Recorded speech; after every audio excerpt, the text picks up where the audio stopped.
Hey, how's it going, you guys? Welcome back to Hello Lady. I'm going to attempt to finish the rest of Saku's route in this episode. I might have to do 2 recordings and stitch them together because I've heard this is the longest route so far and I'm only about 4 hours into it. So we'll see how that goes. But I'm going to try to do it all in this video because I feel like it deserves to be done today, right now. So let's go ahead and jump into it. Several hours ago, Kurofune Mikado sat in a car. He'd planned to hold an event on the Academy's grounds at the end of the week. It was the usual ball, but that particular one was doubled as Kurofune's birthday party. Due to that, he had left the Academy many times as of late. That was an important step forward for his ambitions. His life appeared to be in danger, but that was all the more reason not to cancel the event.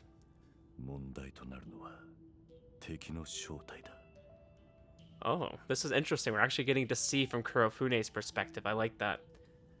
He muttered those words to himself. Takashi Hanazono and Shinzen Katsuragi had both died. No, they were killed. In Kurofune Mikado's mind, both of those incidents seemed connected by something, the stench of hatred. It hadn't been a plot to gain money or to get rid of a nuisance. It had the intensity of a torrent of magma. Kurofune had grown used to being the target of scorn, but the 2 targets chosen had him wondering. The only thing linking him was the incident from 7 years ago, and with that in mind, the enemy surely had him and Tokino Yomase on his list. It was a revenge plot concocted by his shapeless enemy. Was the one responsible a survivor of the incident? That seemed unlikely. There were few who knew the truth, plus the direct descendants of the Mikado clan had all been dealt with.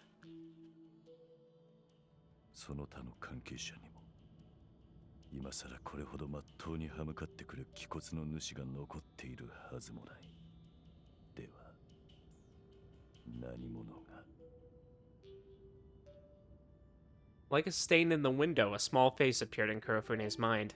One Mikado had survived the massacre 7 years ago. Despite Kurofune himself shooting him in the chest, the boy didn't die either due to luck or sheer tenacity. He was but a child. Kurofune remembered the strange anxiety he'd felt when gazing into his eyes. It had made him wonder if he had made a terrible mistake, or perhaps it was more apt to say that he felt fate at work in that moment. If the boy had lived, he would have been about the same age as the students in his fortress. Oh, so interesting. He's probably connecting the dots right now then. However, none of that truly mattered. It was all a part of the distant past, an illusion that disappeared that night. After all, the child's luck hadn't saved him. He'd still died regardless. The near-dead child had been carried away as a sample. However, during transport, a plane crash occurred that left not a single survivor. Thus, it couldn't have been him. I mean, that's what you would think, huh? As he mulled over his thoughts, Kurofune opened up a line in his mobile device.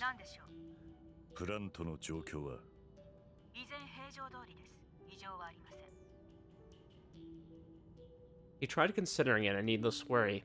However, that didn't make the danger disappear. The Avenger still remained at large. He whispered the name so silently that even Tokino didn't hear him. No one else remembered that name, but the scar had stayed with him even after 7 years. Kurofune Mikado had long since decided to trample over all emotion, love and hate included, in order to accomplish his goals. No matter who his enemy was, he had to defeat the one barring his path. Therefore, nothing about that instance felt different. Suddenly, the maid at his side raised her face in alarm. Despite being lost in thought, he reacted to it in a split second, which proved how abnormal he was. However, that split second still created an opening. Kurofune saw it. A light akin to a shooting star blasted him from the front left direction. It fell through the darkness in a straight line at an altitude of 50 meters. It was 1.1 meters in length and propelled the 22-kilogram rocket using the motor on its back. Gosh, is he really, deducting this all in real time? This is a lot of information to just pluck out of thin air. The true identity of that mystery light was an FGM-148 Javelin anti-tank missile. Oh my gosh. I mean, Kurofune's smart, but can you really deduct all that information just at a glance?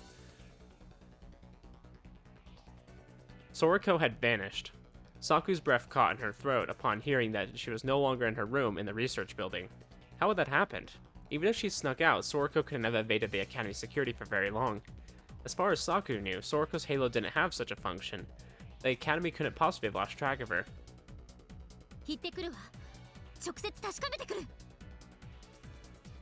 Dang, I want to see. I wonder if she is using her halo. I wonder if Sorako's actually going to be a part of this route. That would be so exciting. What had happened? Saku had no idea, but she'd realized she couldn't afford to simply sit on her hands. She did not wish to fail to catch up to another person.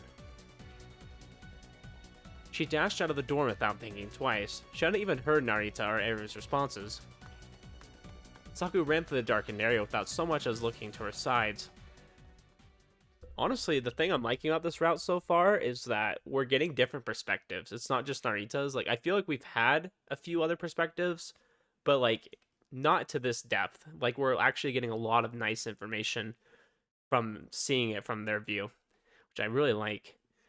Something like that had happened before. She had been robbed blind. Saku had promised to protect her friend, but she'd failed.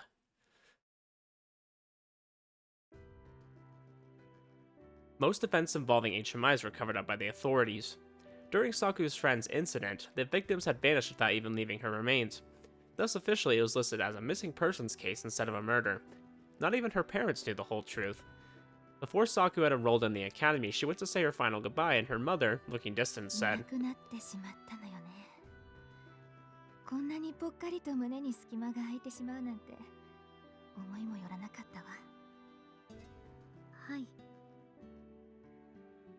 What else could she have said? She had no right to tell her the truth, and even if she had, the lady wouldn't have believed that a criminal with powers had killed her daughter for sport. Why did the girl have to die? She had a smile that brightened up any place, but had been lost forever. Why her of all people? No matter how many times Saku asked herself those questions, the answer remained the same. There was no good reason. Her death was no punishment, the girl was just unfortunate enough to have become a target. Saku hated the divine hand of fate for distributing such accidents, but at the same time she blamed herself for failing to catch up with the speed of fate. She'd promised to protect her. She'd promised that without even truly understanding the weight of her oath, and she'd ended up failing her in her time of need. How shameless.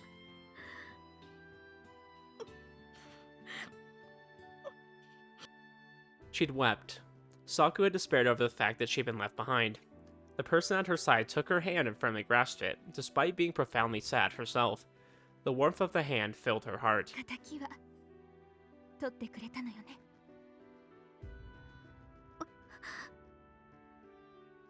I mean, was Saku the one that killed her friend? Is that what they've been saying? I'm like trying to remember the past conversation we had in the last video. Saku didn't even remember the face that she'd made back then. She hadn't told anyone about the event, for she knew no one would believe her. Yeah, because I think that's probably when her powers awakened, right? They had that fear of death, right? Unfortunately, a rumor had spread. A rumor that the man responsible had suffered at the hands of Saku Otonashi's curse. Perhaps that was an obvious outcome. The man, the HMI who had killed her friend, and many others, was a master of disguise. Okay, yeah, it wasn't her. I don't know why I'm having such a hard time remembering this. I know it was just like a little bit in the last video, so it kind of got glossed over just with all the other stuff that happened. There was a lot going on. Most assumed he was a courteous, friendly, and generally a good person. Saku, on the other hand, had turned her back on many things after her friend vanished, throwing herself headfirst into her quest for the truth. Saku knew that she had made people consider her a delinquent who had strayed from the proper path. And she never tried to argue about that denomination either. Society wasn't mistaken. Saku had strayed by not fulfilling her oath.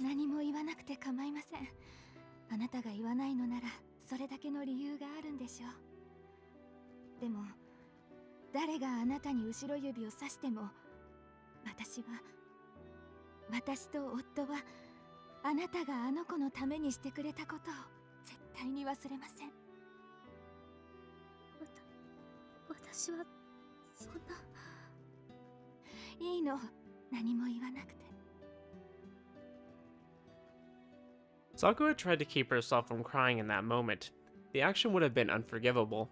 Her sin had created that outcome, after all. However, try as she might, the warm tears had eventually flowed out of her eyes.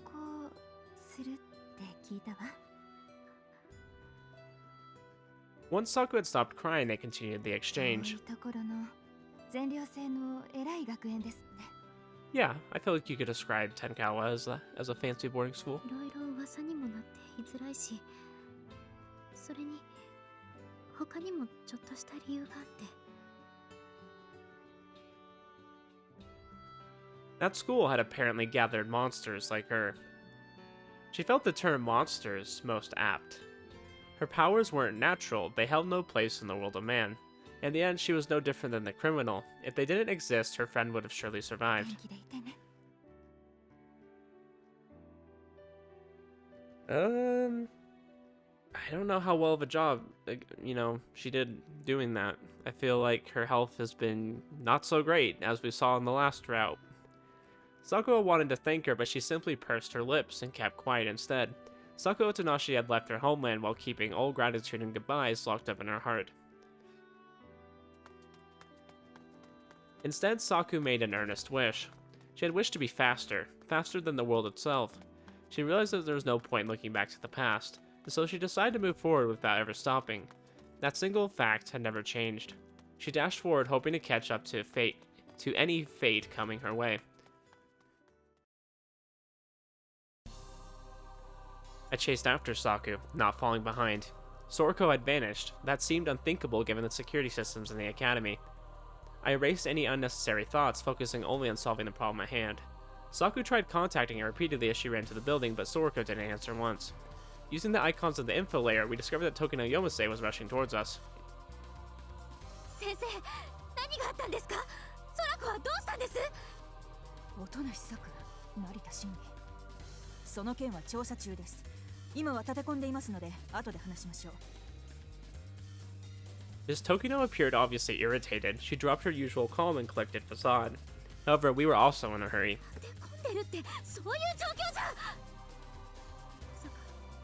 Oh. You're gonna say that to her face? Okay, I'm curious what her reaction is. Tokino roared, breaking her emotionless steel mask.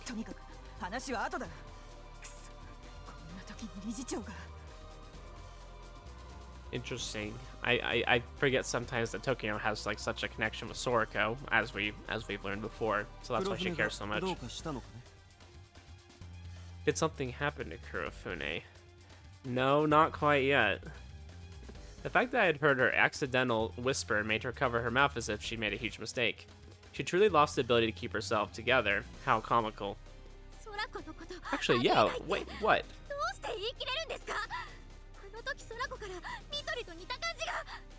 Ow. If we're here, who's attacking Kurofune? What? Hold up. Okay. So, there's still that missing character we haven't discovered. I'm gonna bring this up. I'm gonna keep bringing it up till I see them. Okay. Oh, wait. Wait, who is this? Oh.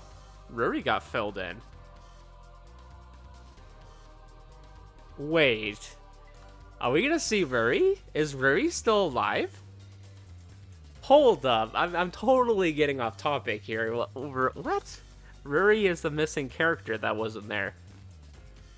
Oh my gosh, this is about to get so... Okay. I'm just gonna shut up, okay? I promise. I will just shut up. We're just gonna see what happens.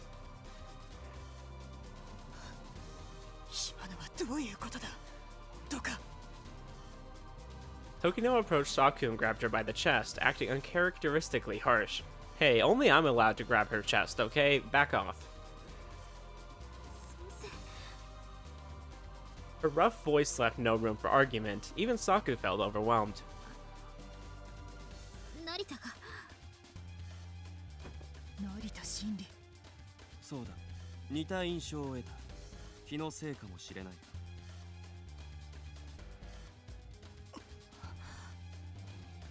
I had never seen the woman like that.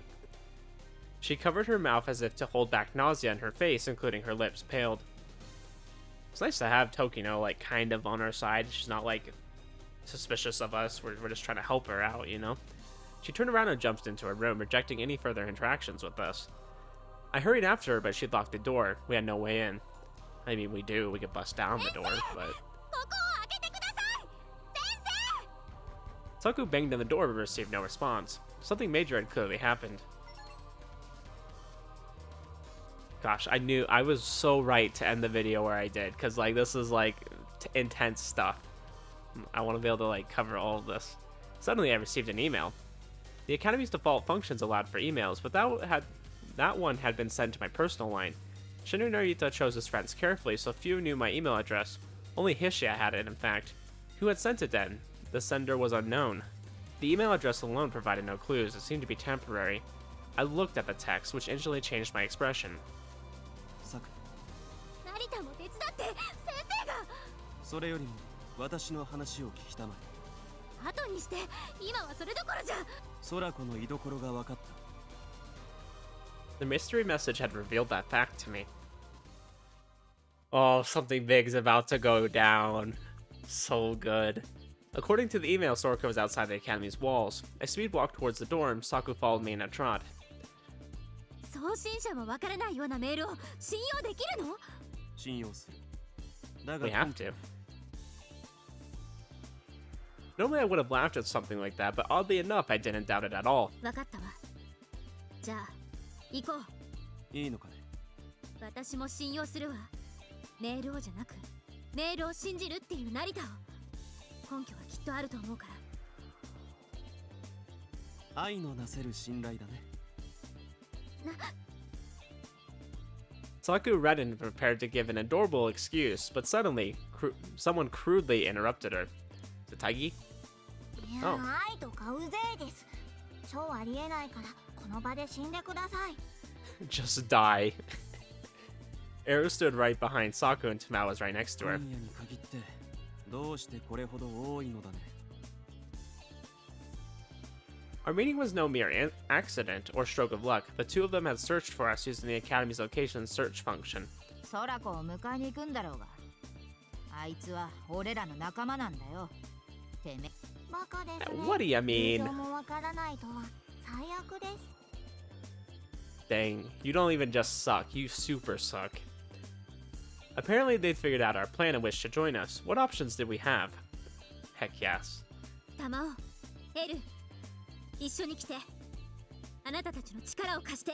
But where is Tigey? I was half expecting it to be him. Like, he's involved in this somehow. いいのかね。 I know he is. There's something going on. There was no telling what would happen with Soraka, but if the situation was the same as Mitori's, Tamao and Ero risked getting involved in the Academy's dark underbelly, which was something Saku had avoided thus far. 二人とも自分で追ってきた。なら、止める理由はない。 Heck yes. Saku, that's what I wanted to hear. Let's freaking do it. わざわざ頼まれなくてもな。I told you guys, I wanted them all to work together. 自分、サクの一番の部下ですから。 I think it's so dumb that they were like going off doing their solo things. It's like you all can agree on things. Like if Saku is like, okay, we're gonna go do this, like everyone's gonna be like, oh yeah, we should do that. Apparently they trusted each other far more than I knew. Shame I couldn't just stand and appreciate it. We traveled outside the academy. I still wondered if the message was true, but for whatever reason, that didn't stop me from acting. でもよ、市内行ってもさ、抜け出したんなら空子は徒歩なんだろう当然。学園から市内まで10キロはあんだけど、まあすぐか。I wonder if the death of her parents caused her to awaken some of her powers that she would have gained from being in love with us. 虚弱巨乳の空子がヤンキーみたいな真似できるわけがありません。 Hey, that's not very nice to say about Sorako. She is big-boobed, but she's not a weakling. いちいちうっせえ。探偵業は後回しだ。 How and why? Had someone guided her out? Or did they kidnap her? I had questions myself, but I realized I had to focus on catching up to her. Too much thinking only slowed us down, and a single drop in performance could have changed fate. どうしてこんなことになってしまったんだろう。空子が病室から一人で出ていくなんて一体どうして。それにわざわざどこへ行ったの。もしかして緑も。でも Saku didn't finish her sentence, but she clearly thought that she might have been eliminated by the academy. Considering what we knew, that seemed like a reasonable assumption, though I saw no reason why they disposed of her. Whatever the case, Sorako appeared to be in the exact same situation. No, that wasn't right. Tokino Yomase had acted differently than she had when Mitori had vanished. Was there still a chance to prevent the worst case scenario, or were we already too late? Not knowing the answer, all we could do was gamble on the better outcome. ソラコは学園の外だ。外出許可を取っている暇はない。この状況では許可が下りるはずもないが、みんな構わないかね。問題ありません。空子のことをこのまま時の先生やスクールには任せておけない。She responded, ready to do everything in her power to aid her friend. Saku didn't plan to stop because she feared that Sorako might end up like Mitori. 空子は一番古くからの友達なの。Alright, then why are we wasting time talking about it? Let's freaking go! 自分がその次、それからミトリ、最後がヤンキーです。スクールの設立当初からいたのは私と空子だけだった。大事な友達なの。私にとっても。Though the person who'd murdered Shinzen Katsuragi had no right to be her friend.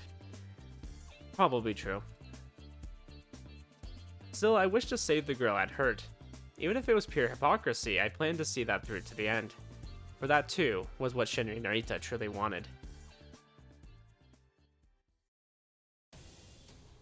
そんで、どっから出るんだ、変態。Yeah, wouldn't you like to know? I'm sure you've gone out a few times. かっこいい成田様と言いたまえ。Heck yeah, we're not just Narita the Great now, we're Narita the cool and great. 絶対言わねえ。Hey, if you don't call me that, I'm not showing you the way out. ところで玉尾のハローは承知だが、サクやエルにここのセキュリティを突破できる力はあるかね。強引に行くってば。私は余計な手間はかけない主義だ。Dang. できなくはない。ちょっと大げさになるけど。Yeah, I'm sure it will. I know you can get out of here. サク、そこまでマジやる気なのかよ。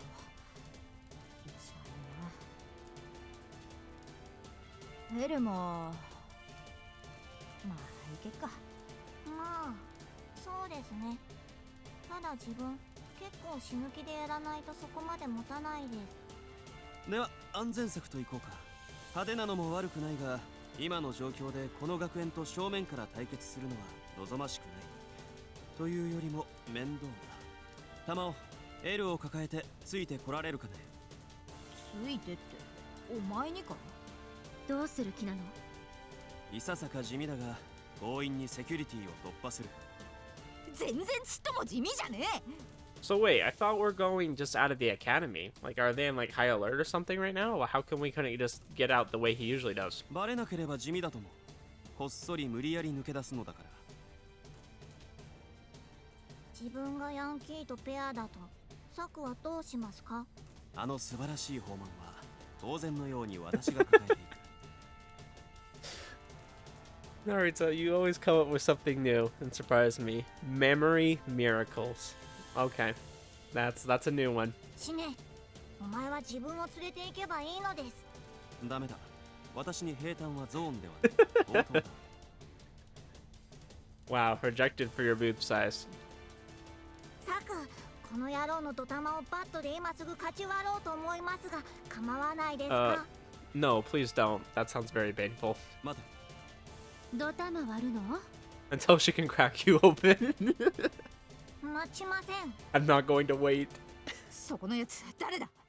Is it Tigey?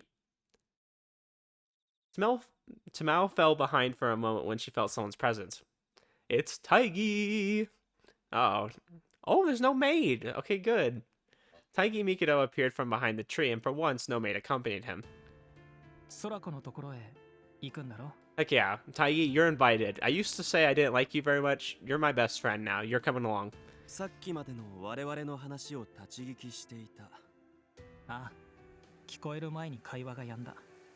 成田が気づいたから。Indeed, I did. I knew his presence well. やはりさっきのメールはお前か。どうしてバレたのかな? Told you he was involved. I told you.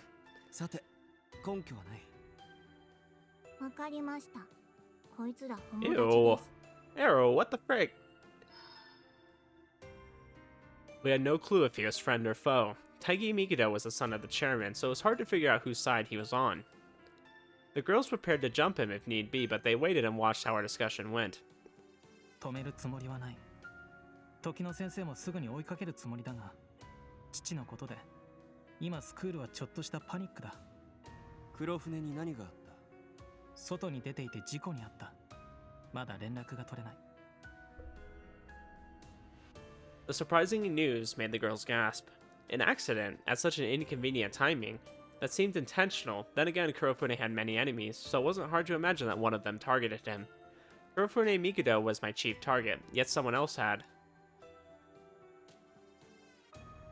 成田、どうかしたの？怖い顔してる。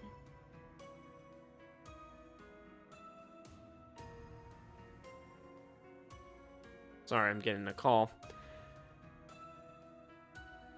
Saku put her hand on me. The warmth unironically cooled my head. Excuse me. なんでもない。 I had to focus on the task at hand. Worrying about Kurofune's state did nothing to improve our situation. すぐに空子を連れ戻してほしい。スクールに発見されたらどうなるかわからない。Well, Tigey, why don't you throw on your big boy pants and come with us? 帝大義、何を知っているの？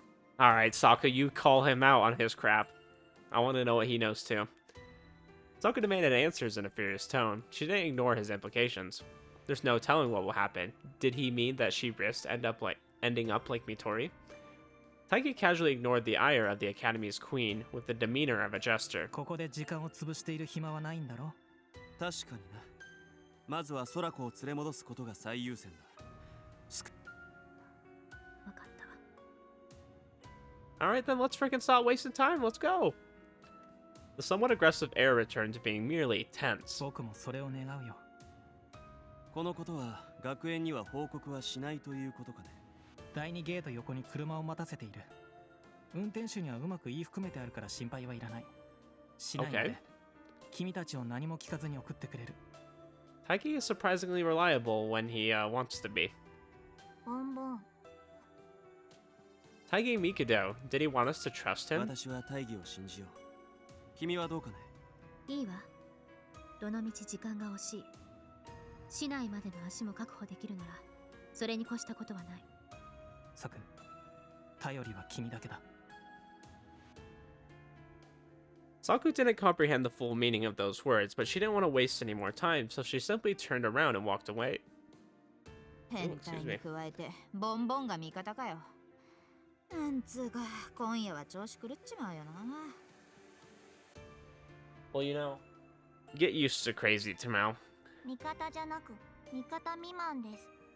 他人を信じるやつはカモである。自分の自制の苦です。Okay.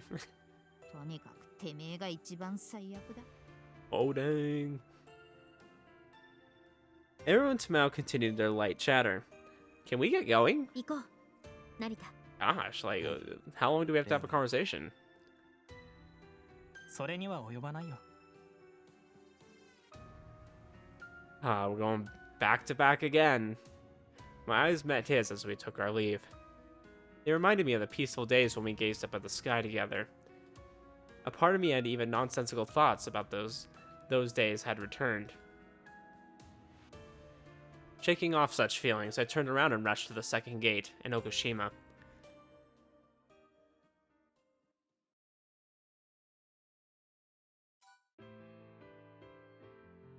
彼の言葉を聞いたとき、私はようやく気がついた。君はこういうのだね。世界の正しさを打倒すると。Isn't this the CG from like the start of the game? ああ、そうなのだと。音無し作はこの世界を変えたかった。Okay, then let's go. Let's do it. 世界は不完全で満ちることはない。そんなことはずっと昔から分かっていた。I mean, I know this is a game, but like that's just good advice in general. 良き姿に。 Like, I mean, if everyone just tried to do a little bit better and make the world a bit better of a place, you know, it'd be a lot better, right? 今でも夢に見る。It won't be perfect, but it can be か better. つて自分がハローをこの手にした時、もっと良い選択はなかったろうかと。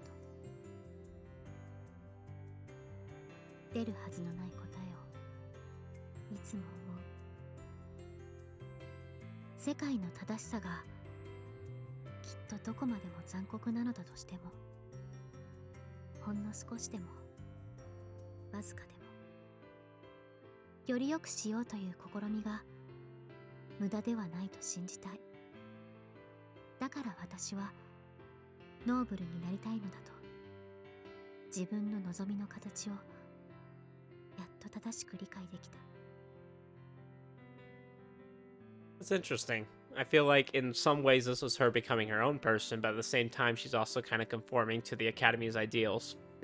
同胞のためや他にもたくさんの理由はあったけど、それが私のここにある一番の理由。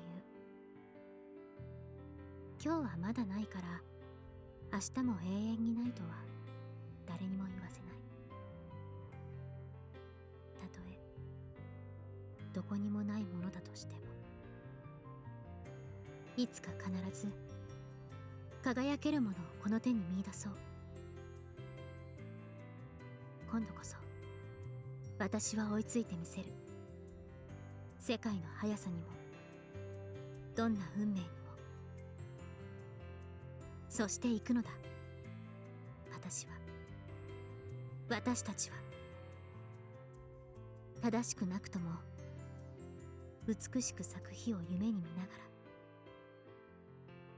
ら、まだ誰も見たことのない先へ、その最先端に立って。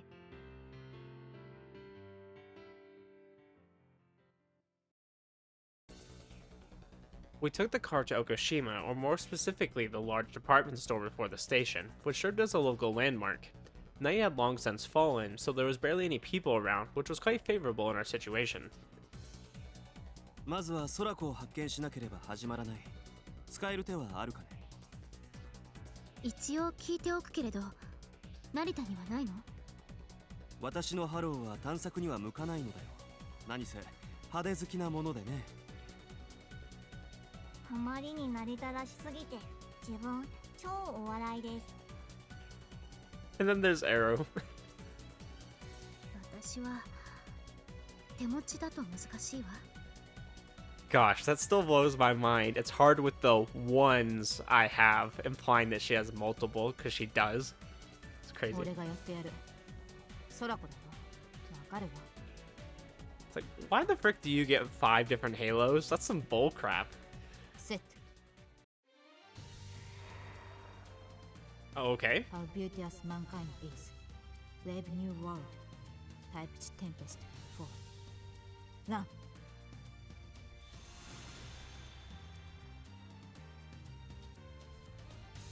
Tamao activated her Halo. なるほど。嗅覚か。 Yeah, she could make her sense of smell better. She could make her hearing better. She could make her sight better. That'll probably help her find something, you know? Tamau's the Tempest 4 enhanced her physical ability. With a beast-like sense of smell, sniffing out Soraka wasn't a challenge. I wonder... So, we learned before in her route that she could use that on somebody else. I wonder if she could do that on herself and somebody else at the same time. Like, make their physical abilities better. 奥島市はちっこい都市ですが、人一人探すとなると超でっかいです。当てずっぽうで空子を探すんですか？ Arrow is right. It's going to be pretty hard to pinpoint where exactly. I don't care how good your sense of smell is. 当てならあるとも。 On the way over, I used my device to contact Hishiya. Thanks to information she gathered from first-hand witnesses, I more or less knew Sorako's location. 最後に見つかったのが。 Gosh, Hishiya is the best. Like, what the heck? She's always so on top of crap. 案内しよこっちだ。匂いが強くなってる。 Tamao stopped running so suddenly that it created sparks. We finally found the girl in question as well. She stood in the middle of a park at the side of the river. That was clearly Sorako Katsuragi. The light from the post next to her acted like a spotlight, making her look like a starlet. However, she felt more like a silent corpse than anything else. She appeared to be a broken doll as she looked up to the dark sky. Even her uniform felt like a shroud.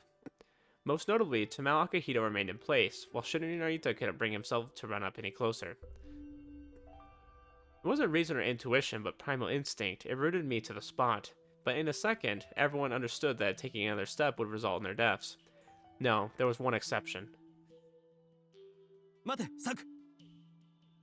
Despite my warning, Saku continued walking straight ahead, but she still remained cautious as though she was dealing with a ticking time bomb.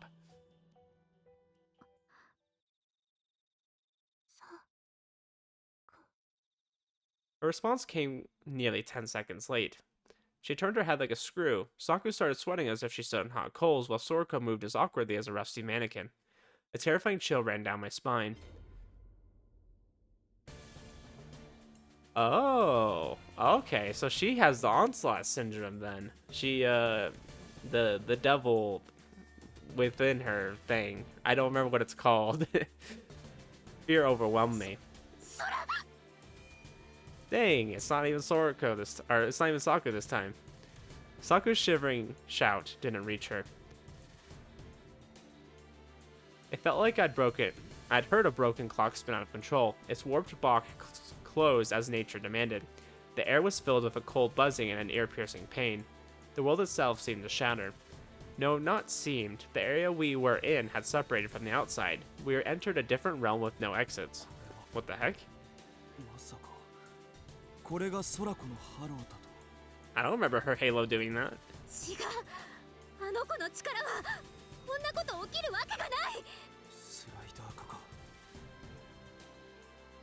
いや、スライダーもリミッター外すけど、こんなわけのわかんねえことにはならねえよ。 Malice coiled around us. I felt something so unnatural that even inhuman didn't feel apt. Sorako seemingly sucked in everything around her. Did that stop at this place, this area, or had it influenced the entire world? It felt like we got stuck inside a beast's jaws. コーマ Devil Descent, that's what it's called. Thank you, Eru. ヘル、何それは。赤崎の口伝です。血族 HMI のあるべき姿、到達するべきところ。あるべき姿。自分の姉に当たるものがコーマになった時は、一族全部まとめて解体されていい感じだったそうです。ただの化け物じゃねえか。 Sorako turned around. お父さん。 Her voice echoed through the area, sounding empty as if it had lost what made her truly human. Was that really Sorako? どうして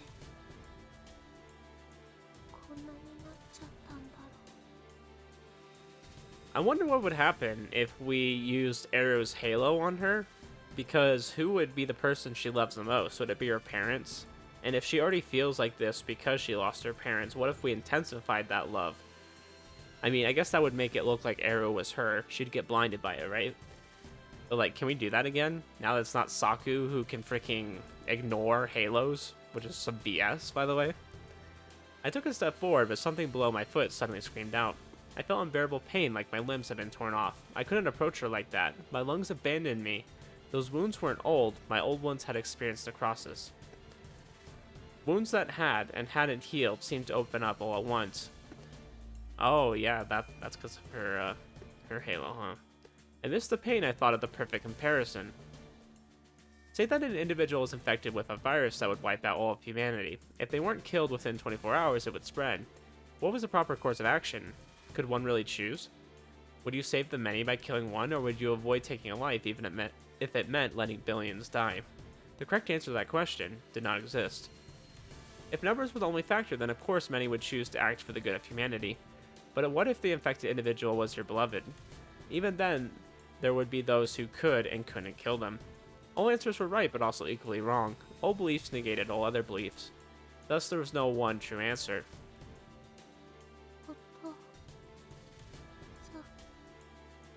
Her dry lips seemed to sing a song of lament. Did she love him? Shinu Narita seemed to have hurt Sorako Katsuragi. What of it, though? If I was at fault for her condition, I couldn't allow myself to look away. I had many chances to reconsider my oath, and I could have abandoned the past and looked ahead, but instead, by my own will, I had chosen the madness of revenge. And I planned to walk that path until the very end, accepting all that came with it. My goal was to settle the score with my own hands, no matter how it would manifest.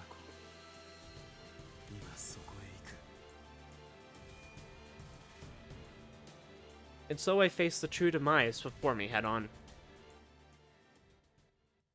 大丈夫よ空子 Saku Otonashi spoke as if she was embracing her lonely, shivering friend.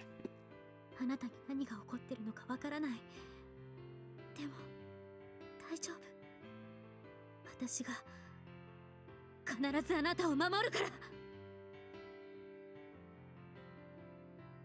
I saw the light of will, which appeared strong enough to enlighten even the deepest trench. My leg naturally stopped. I had no place on that stage. Saku's side profile told me that I had to leave it all to her. Sit. Heck yes, baby. Let's go. Bathed in the front-facing wind that seemed to come from outside the world, Saku's hair danced. The wind was strong enough to stop anyone in their tracks, but she didn't look away. Then she spoke like a bell, a blessing, resounding through the night. The weight of this sad time, we must obey. Speak what we feel, not what we ought to say. The oldest has borne most, we that are young. Shall never see so much, nor live so long. Saku は何をするつもりだ Uh-oh. Game, what's going on here? You forgot an I in there. Look at that. I didn't know why I asked. Gosh. Saku Otonashi wished to save Soraka. But did anything truly stand against a chance against the inhuman evil? リア王3を使うつもりだ。何が起こってるのか俺にもよくわからねえ。サクは空子のあれがハローが原因だって思ってるんだ。I mean, let's be honest. What can Saku's I'm getting my words so mixed up right now. What can't Saku's Halo do? Let's ask that question. ハローに乗るものならできます。違ってもどうにかします。それがサクの持つハロー。Yeah, her Halo's pretty busted. Type King Lear 3. Run!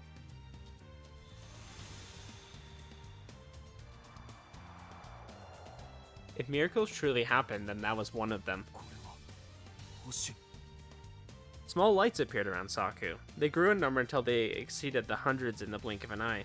It resembled a sea of stars like magic straight out of fantasy. They were bright enough to appear real, yet they weren't. They were merely illusions created by senses beyond the 5 basic ones, which only HMIs accessed. Soraka's halo no longer had an effect on Saku. Like the eye of the storm, the area around Saku remained completely still. Nothing influenced it. What couldn't exist, didn't, and what could took on its natural form. ファウンデーションと時野先生が呼んでいました。成田も予想はついてるかもしれませんが、サクのリア王3はハローを破壊するハロー。正しくは HMI であることを切り離すハローです。そんなことが可能なのかね I had guessed as much, but it didn't seem real. To do what Eru claimed was even harder than fully separating wine and water from a single cup. The mind existed only because the body did, and halos were manifestations of an HMI's true nature, meaning that the mind and body were basically as one. Separating a halo without consequence was akin to tearing out someone's heart, and only for the person to survive due to the heart beating outside their chest. サクはやります。 That was Saku Otonashi, the queen who reigned from the very top of the academy. Saku's King Lear 3 somehow destroyed the very fact that someone was an HMI, robbing them of their halos. As she finished, only a normal human remained. In a way, they obliterated one of the Academy's main tenets. She denied that HMIs were born nobles and possibilities. I finally understood why they used her to deal with patients of Slider Syndrome. She reduced those who had gained preternal natural powers into mere humans. a punishment far graver than most. Using her powers, she overturned the notion of something being impossible. Saku's left hand pierced Sorako's chest. However, there was no blood or anything else as boorish. Saku's hand sunk up into her elbow, like she stuck it into a body of water. Contrary to what you'd expect, nothing poked out of Sorako's back. When Saku pulled her hand out, she held a star like light, though that could have been an illusion. The radiance faded. The booming winds and the coiling malice had dispersed as well. Everything had returned to normal. Saku and Sorako simply stood in the middle of a plain park. Has Saku ended it? Had she saved Sorako? Did I have you to thank? Sorako's knees gave out as though they had lost support, and Saku embraced her friend with both hands. 眠りなさいソラコ今は何も考えなくていいから The worst possible conclusion had been averted. And she got shot. What the heck is going on here? What? What do you mean? We just had this nice moment and then she gets shot. What? Sorako spun through the air due to the bullet's power. Uninformed individuals would have assumed she decided to bask in the moonlight and dance. She collapsed after traveling far out of Saku's hands. What the frick is going on? What kind of plot twist is this?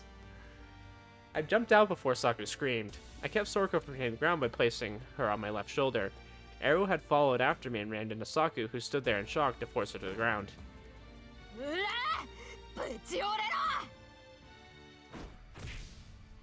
Tamao kicked a nearby tree, making it crack. The part that fell became impromptu cover from a repeat attack. Apparently that warning was unnecessary. 2 large vehicles stopped at the entrance to the park. I left the actors who had been dying for their turn approach. Many pairs of feet joyously hit the ground. They split up amidst the dark backdrop and quickly encircled us. At a glance I saw at least 10 enemies. Based on their footsteps, they were decently armed and were relatively experienced.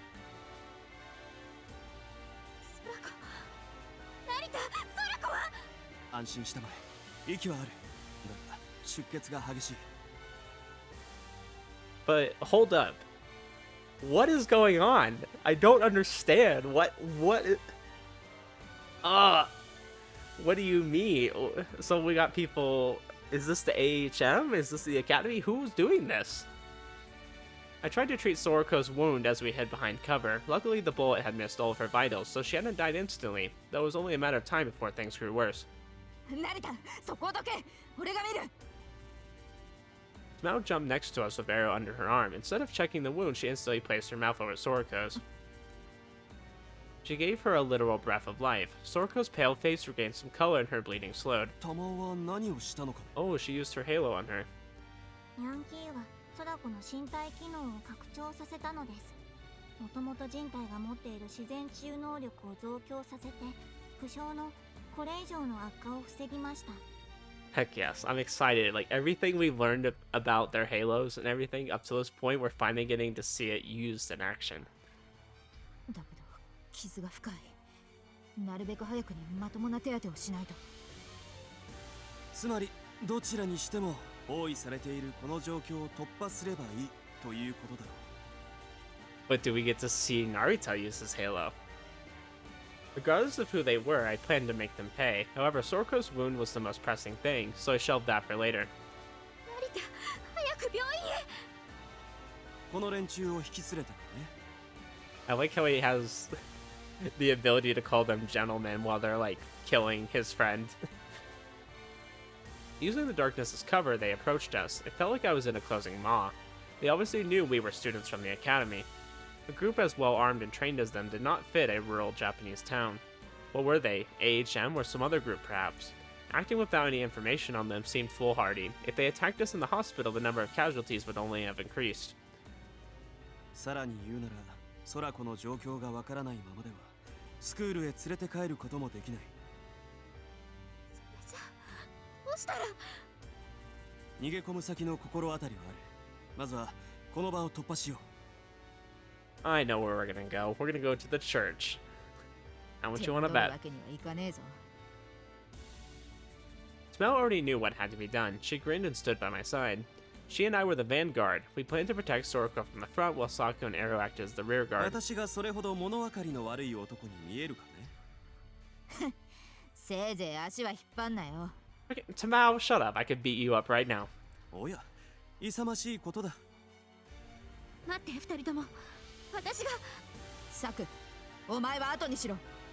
Yeah, Saku, we're trying to save her. Just trust us, okay? Smile cut Saku's words short with enough vigor to make her not want to talk back. まだ何かあるかもしれないし。ソラコのやつを守っててくれる。ここは俺と成田で足りる。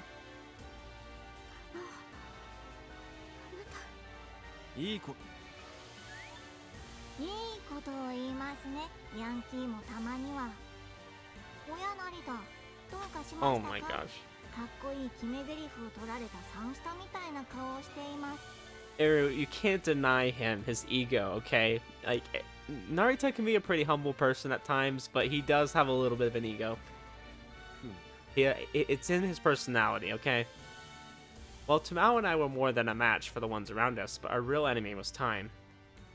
とは言ったもんだけど、スナイパーも嫌がるし、サクとエル、それに負傷したソラコを抱えて安全に脱出するのは結構骨が折れるぜ。分かっているとも。だからこういう時には。時には。With perfect timing, the brushwood parted to reveal a gray van. It drifted through the encirclement, spinning in a way that broke their formation. The precise calculated path made it crash into some of them before stopping right before us. つく兵というやつを使うことにしよう。 Heck yeah, and you know who it is. You already know. Best girl, my dear maid. Mori Hishiya stepped out of the van with her long skirt gracefully trailing behind her. 準備ができましたので、ご奉仕いたします。It would be my honor. 誰だこいつ。菱谷さん？これはお久しぶりです、メイドさん。どうか菱谷担当お気軽にお呼びください。Itty pretty Hishiya. Okay, that's a new one. She grabbed her skirt with her left hand and greeted us. Sadly, her right hand remained behind her back, so it wasn't quite proper. Suddenly, the unknown assailants charged at us, losing some of their comrades to a sudden band attack that spurred them into action. She dealt with them in an extremely plain manner by using the dear little toy in her right hand. Yep, using that freaking Uzi again. Oh. She's using something different this time. She's using an M240 machine gun. Okay. The black object which had been mounted on the van's hood felt extremely menacing. Machine guns, much like tanks, had changed the course of history. Their ability to unleash a storm of bullets had instantly eliminated the value of cavalry charges. An M240 was a design from the 70s, but the US and other NATO countries had still made use of it. It was a masterpiece of a machine gun. Despite being used as a supplementary firepower mounted on tanks, gunships, and vessels, it weighed only 12.5 kilograms and had been trusted by many due to its deadly nature. The ones at the front obviously saw it as their eyes widened in shock. They had furiously attacked the Academy's HMIs, but they never expected to face a maid with a machine gun. 本日は腕によりをかけてご奉仕いたしますので、どうかお楽しみくださいませ。 Don't worry, Hishiya. I enjoy every moment of your presence, okay? It fired 907.62 millimeter bullets per minute at speeds of 900 meters per second. Our foes became unrecognizable hunks of meat in mere seconds. Not even assault rifles compared to its destructive power. The trees failed to serve as cover. よろしくご奉仕させていただきます。 Gosh, Hishiya's the best. It's crazy. Like, I wish I had a maid. You know, that would be cool to have someone like Hishiya around. The pure, unfiltered violence on display ended most of our worries. 菱谷さん、これは超やりすぎなのでは？自分的には一向に構わないのですが。No. It's not a bit much. It's not enough. 右の頬を撃たれたら、八つ咲きにして杭の上にさらすのが成田家の流儀でございます。二度と歯向かう気力がなくなるまで徹底的に思い知らせましょう。 Wow, okay, that's pretty extreme. I like it. と言きたいところですが、今は下級の時、時間を優先するといたします。 Alright. 皆様、お乗りください。 You're the boss. Hishiya stopped firing, gave a courteous bow, and pointed at the man. I like how she has the time to bow. She's like, okay, you know, I just, like, deleted some people. Bow. Alright, get in the van. A secret room existed within the academy that only a few could enter. Oh, really? I did not know that. It remained outside the academy security layer, meaning that calls in it weren't recorded.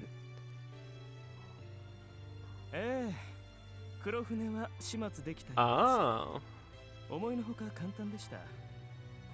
これであなたの目論見通りですか、本部長。 Interesting. So we knew Shishikai was up to something, and that he had some kind of connection to someone outside the academy. But interesting. So he made a move, huh? 今回の一件は相当に派手になりますからね。知事の責任問題は避けられない。そうなれば、うまく立ち回ったあなたが後釜としていよいよ正解に。まったく羨ましい限りだ。 Alright, shut up, Shishikai. No one likes you. He was talking to the Director General of the HMI Countermeasures Task Force in Chi Prefecture. Due to the size of the problem in that area, the department was exceedingly close to the central government. The Director General was therefore obviously an elite government official and one of the major guardians of the academy. 人聞きが悪いですね。私は自分の信念に忠実に生きているだけですよ。ねえ、桂木空子が逃げ出せるよう誘導した甲斐もありました。なるほど。千載一遇の好機ですか。もちろん分かっていますよ。どれだけ殺し合ってくれたとしても我々の懐は痛まないといった次第ですから。おっと、あなたからすると貴重な資源の無駄遣いになってしまいますか。 The Director General is one of the Sentinels. They were a political group that tried to gain international power by militarizing HMI technology. Thanks to the Academy, he had acquired a large set of HMIs, greatly expanding the potential for militarization. However, their manager, Kurofune, seemed adamantly against military HMIs. The man insisted that HMI's true value involved innovation and the advancement of mankind. However, the Director General merely saw them as a new form of weapon. The difference in perceived value was far too great. そうですね。彼はロマンチストすぎます。革命家なんてものは得てして夢見がちで、最後には夢破れてテロリストに落ちぶれるのが筋ですがね。 HMIs were humans who had gained unnatural powers, or in other words, monsters. The very fact that Slider Syndrome and Onslaught Syndrome existed proved that point. They were inhuman monsters who'd broken under the weight of their mutant powers. 有史以来、ワールドオーダーはパワーと不可分だった。HMI はそれを保有する者に新しい世界秩序の可能性を開く。一体何の不満があるのやら。 Frankly, the Director General's haughty tone amused him. It didn't suit a man who'd failed to realize he was a mere pawn. Yeah, Shishikai sucks. Sento Shishikai chuckled lightly, which escaped the Director General's notice. I don't know, I'm sure he's got bigger plans. I know he's dumb, but he's not that dumb. Hey, we're back at the church, like I said. Shinri, Narita, Mori, Hishiya took Saku and the others to the church in Okushima. It was an old yet sturdy house of God.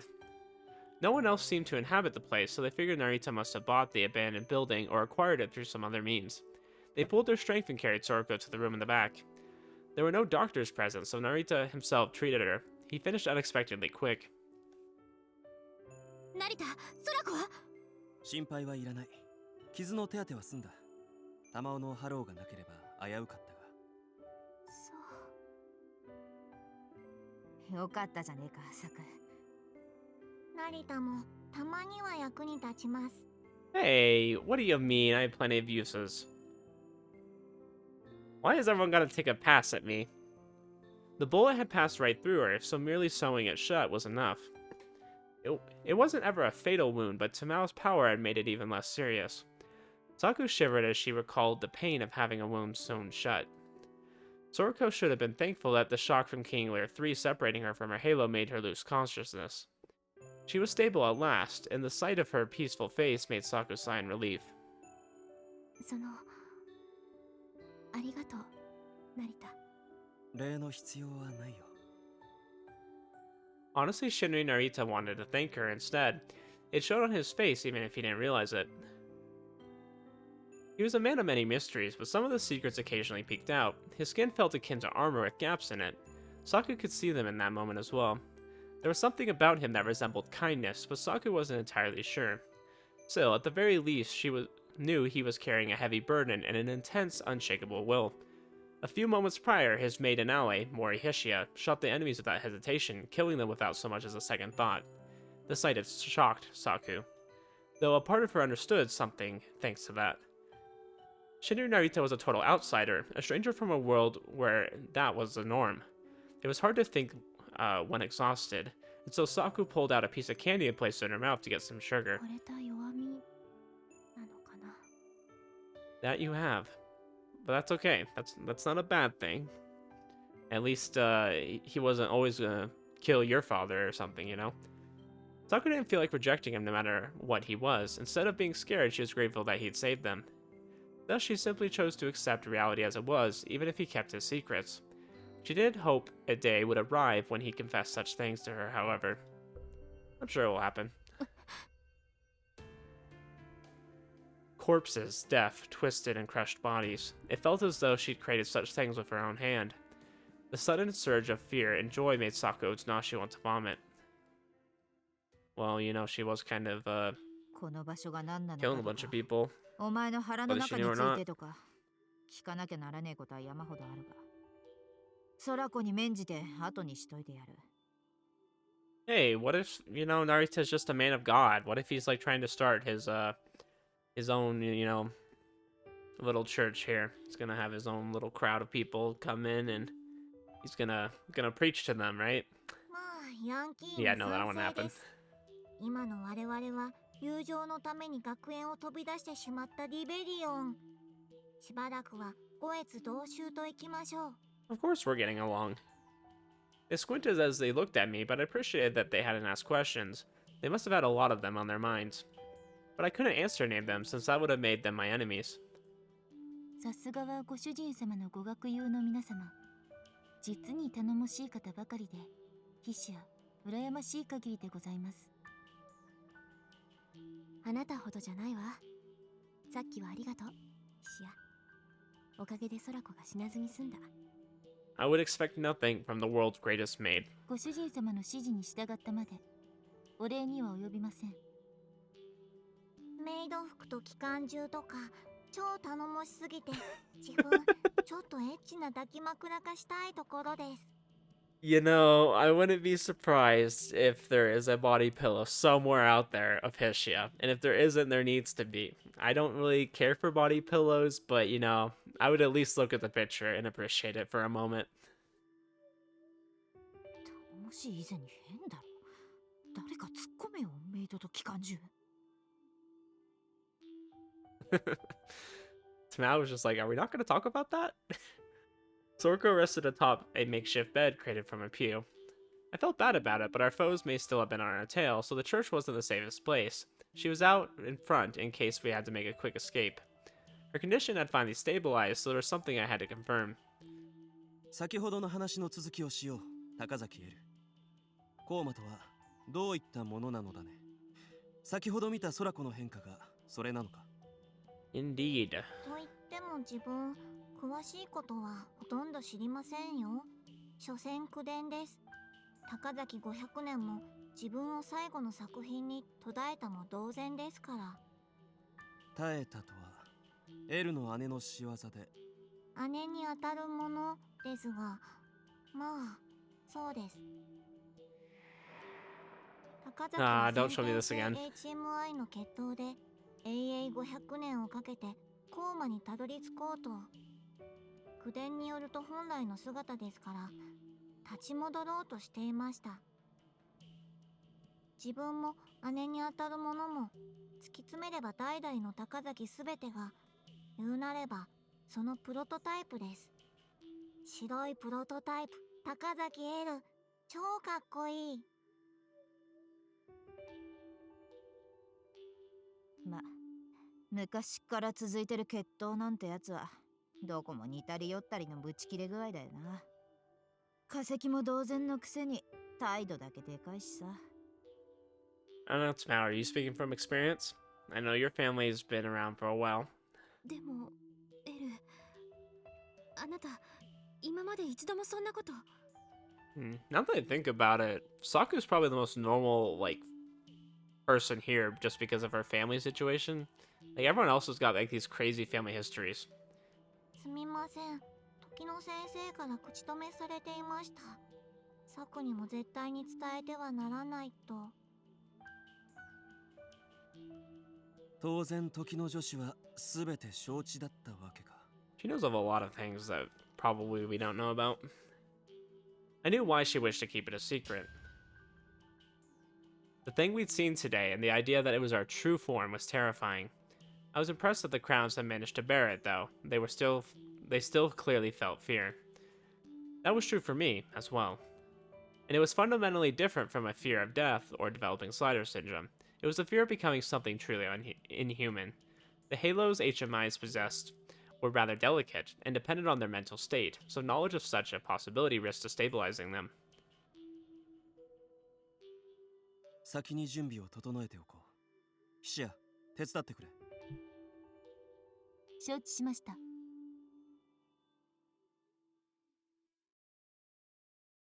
I used that excuse to leave the uncomfortable hall. Everyone clearly requires some time to digest the situation.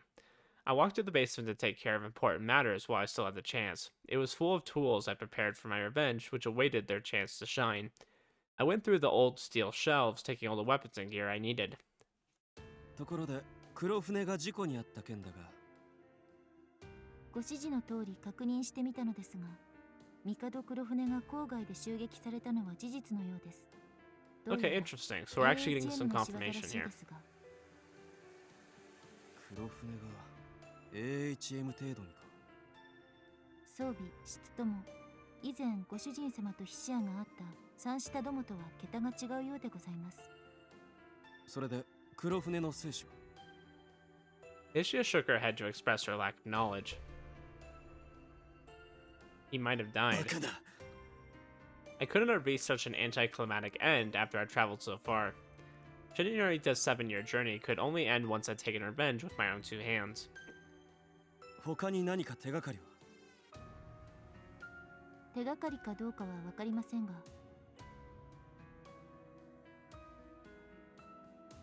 The neighboring room contained something extremely familiar to me. It was a corpse, one Hishiya had acquired close to where Kurofune had been attacked. They were the remains of one of Tigey's maids. 何かの足しになるかと。それに AHM に遺体を発見されて、黒船の生死の情報をちょっとでも与えちゃうと嫌だなぁと、ヒシア持ってきてしまいました。Please tell me we're gonna learn more about them. I've been dying to know. I've had some comments saying that there's a bigger mystery to them, and I want to know. よくやってくれた、ヒシヤ。Kurofune Mikado was Shinri Narita's chief target. AHM making a mess of my sacred mission was simply unacceptable. I figured the remains wouldn't help much, but I took the clothes off just in case. The body was riddled with bullet wounds, which was a sign of an intense battle. おや、こいつは驚きです。まさか、女装少年メイドとは。We looked down upon the smooth body of a young boy. Hishiya couldn't tell at first, but I learned the maid's true gender when I first saw Tigey painting him. It couldn't have been more obvious. Even through clothes, bone structure, and muscle mass were a dead giveaway. Though admittedly, I used she and her to refer to him for appearance's sake. こういうピーキーな趣味は父親とせがれの果たしてどっちのあれなことやら。Yeah, were they doing it just because they liked it or because Tigey liked it? このナイフ、見覚えがある。I found a tribal African throwing knife under his skirt. It was a knife like the one used by the Shapeless Guardian in the forest near the plant, the thing that had harmed Saku. このメイドの戦力はあれほどのものだったか。なるほど。魔の森に魔のメイド。似合いの鉄壁だな。There were several of them, and they all looked exactly the same. Even most twins differed more. Appearance alone wasn't enough to tell the difference, so I had no way of confirming if he was the same one who had attacked us. The maids were far more powerful than normal human. but it seemed that they still couldn't handle a shower of gunfire. However, it looked like he'd fought until he barely resembled a human, which made the word monster a more apt description. どうかされましたか、成田様。 I think he caught a glimpse of his dick. I moved the hair aside and took a good look at the corpse's face, which made me freeze. I couldn't tell when he was alive, but one look at it in the moment made me realize the truth. Ruri? I spoke with a voice that sounded entirely unlike my own. The maid had my late sister's face. It had matured some, but there was no mistaking that it was Ruri's. My hands shook, not out of fear, but out of rage that surpassed anything I'd ever felt before. 成田様の死んだご兄弟の顔だと。 Oh gosh. Yeah, I knew she was going to come back at some point. So, they modeled the maids after Ruri. Does that mean Ruri's still alive? I had several guesses, but one thing seemed certain. They had crossed a line not meant to be crossed. 速やかに学園に戻る。準備を。あのウィッチに口を割らせてから殺す。生きていようがいまいが、黒船もこの手で殺す。I'll kill him dead. 承知いたしました。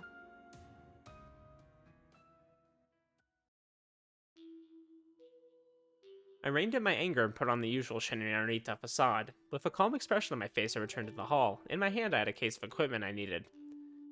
今、サクたちとも話してたんだけど、さっき襲ってきた連中、やっぱ AHM だと思うか？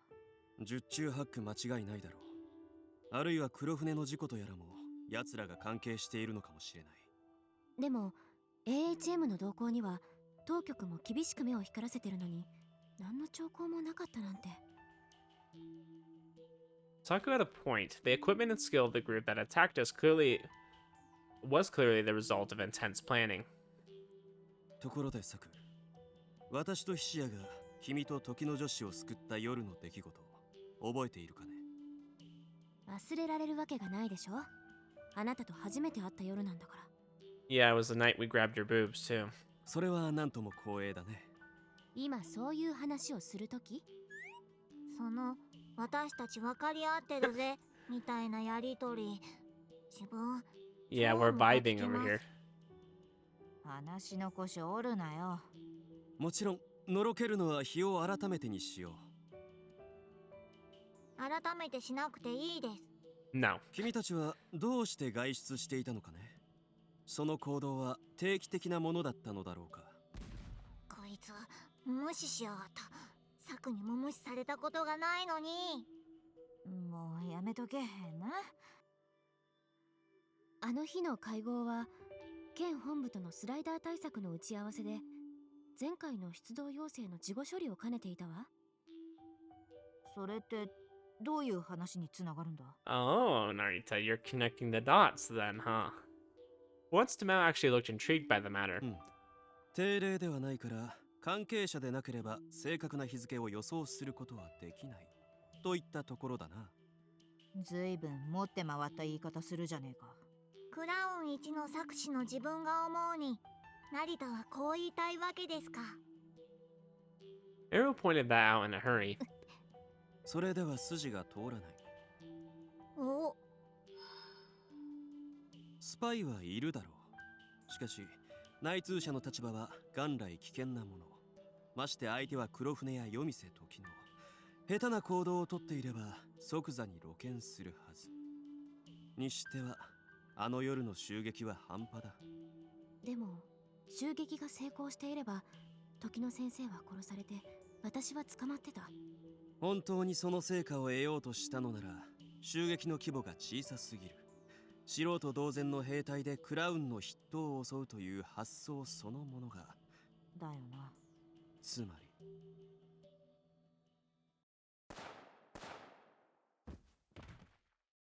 I turned around, pulled the Glock 17 from the holster at my side, and fired 2 shots, making a man pathetically fall from the ceiling of the hall. 不粋な来客の登場か。つけられていたか、それとも網にかかったか。I felt the presence of approaching enemies, though there were only a few. 君とエルはソラコを守れ。タモ、今度こそ手を借りるとしよ上等だよ。もらいっぱなしってのも性に合わねえとこだったしな。菱谷はサクたちを頼む。承知いたしました。ではおとなし様、高崎様、桂木様を連れてこちらの柱の陰に。 The door to the hall burst open. Before the shock or smoke vanished, the windows broke as well, and many men with faces hidden by Kevlar masks entered through them. They were AHM jihadists, clad in bulletproof jumpsuits and armed with NR-08 submachine guns. They opened fire almost immediately. The sparks and gunshots focused entirely on us. Out of our group, only Hishiya and I were armed, plus they were greatly outnumbered us. There were 20 of them. It was rather bold of them to mobilize so many people in a Japanese town, even if it was quite rural.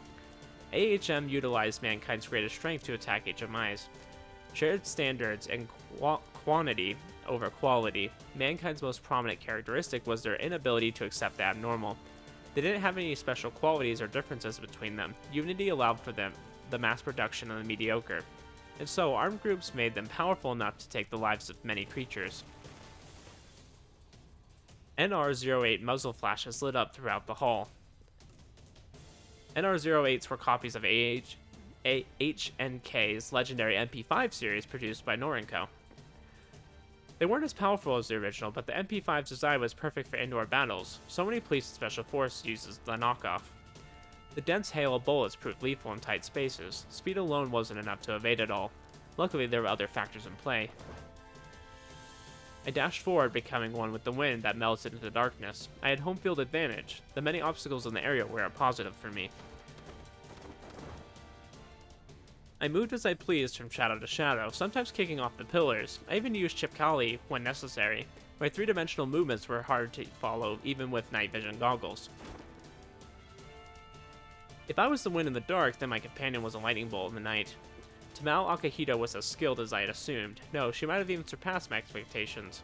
The Tempest 4, the physical enhancements provided by her halo, helped her match Beast in speed. No normal human had the ability to track even her shadow. Tamao jumped between the pillars effortlessly, then she looked down at the intense storm of bullets and struck at the enemies from above. 2 down. She'd killed both by piercing their throats with her bare hands. No one so much as heard her coming. Her skill was utterly mesmerizing. Our foes noticed their comrades' violent deaths, which created an opening. My turn had finally arrived. In the blink of an eye, I closed the gap between me and my enemy. I dashed through his blind spot to reach him. He must have looked like I'd appeared out of thin air from his point of view. Even if bullets flew faster than a human could react, the triggers were pulled by human will. Even if they didn't even perceive me, guns were thoroughly useless. I hit him with a palm to the jaw, then a heavy elbow strike. While he collapsed, I thrust my lower palm into the weak spot near his heart. To avoid the bullets from others, I kicked a pew and jumped to the side as my left hand acted on its own and pulled out a handgun. I fired 7 shots towards my enemies without even looking at them. 2 of them downed their targets while the rest kept the reinforcements behind a pillar at bay. By the time I landed, Tamao had taken care of 2 more. Besides us, Hishiya relentlessly fired her M240 at the remains of the large door in the group that tried to enter through it. About half of them died in 10 odd seconds. They'd walked into a truly hellish nightmare. I didn't know who talked them into attacking us, but they probably assumed us an easy target, only to find out that they walked into a lion's den. The survivors abandoned their collapsed comrades and rushed out of the hall. 逃げました。雑魚どもめ、他愛もない。 Eru had been merely hiding behind a pillar, laughed while maintaining an expressionless face. てめえ何もしてねえだろ。 Yeah, Tamao, you're like literally the most useless person here. 成田、連中を追った方が何かわかるかもしれないし。 Saku had just been exposed to a massacre even worse than the one in the park. It clearly shocked her, yet she put on a brave front. Looking back on it, she had always been like that. いや、おとなしく尻尾を巻いたわけではないだろう。セオリーなら手榴弾かガスが次の一手だ。黙って待っている道理はない。今のうちに脱出させてもらおう。やめろ。やだ。Oh, frick, what's going on out there? We heard screams of fear coming from outside, that most likely belonged to the ones who'd run away.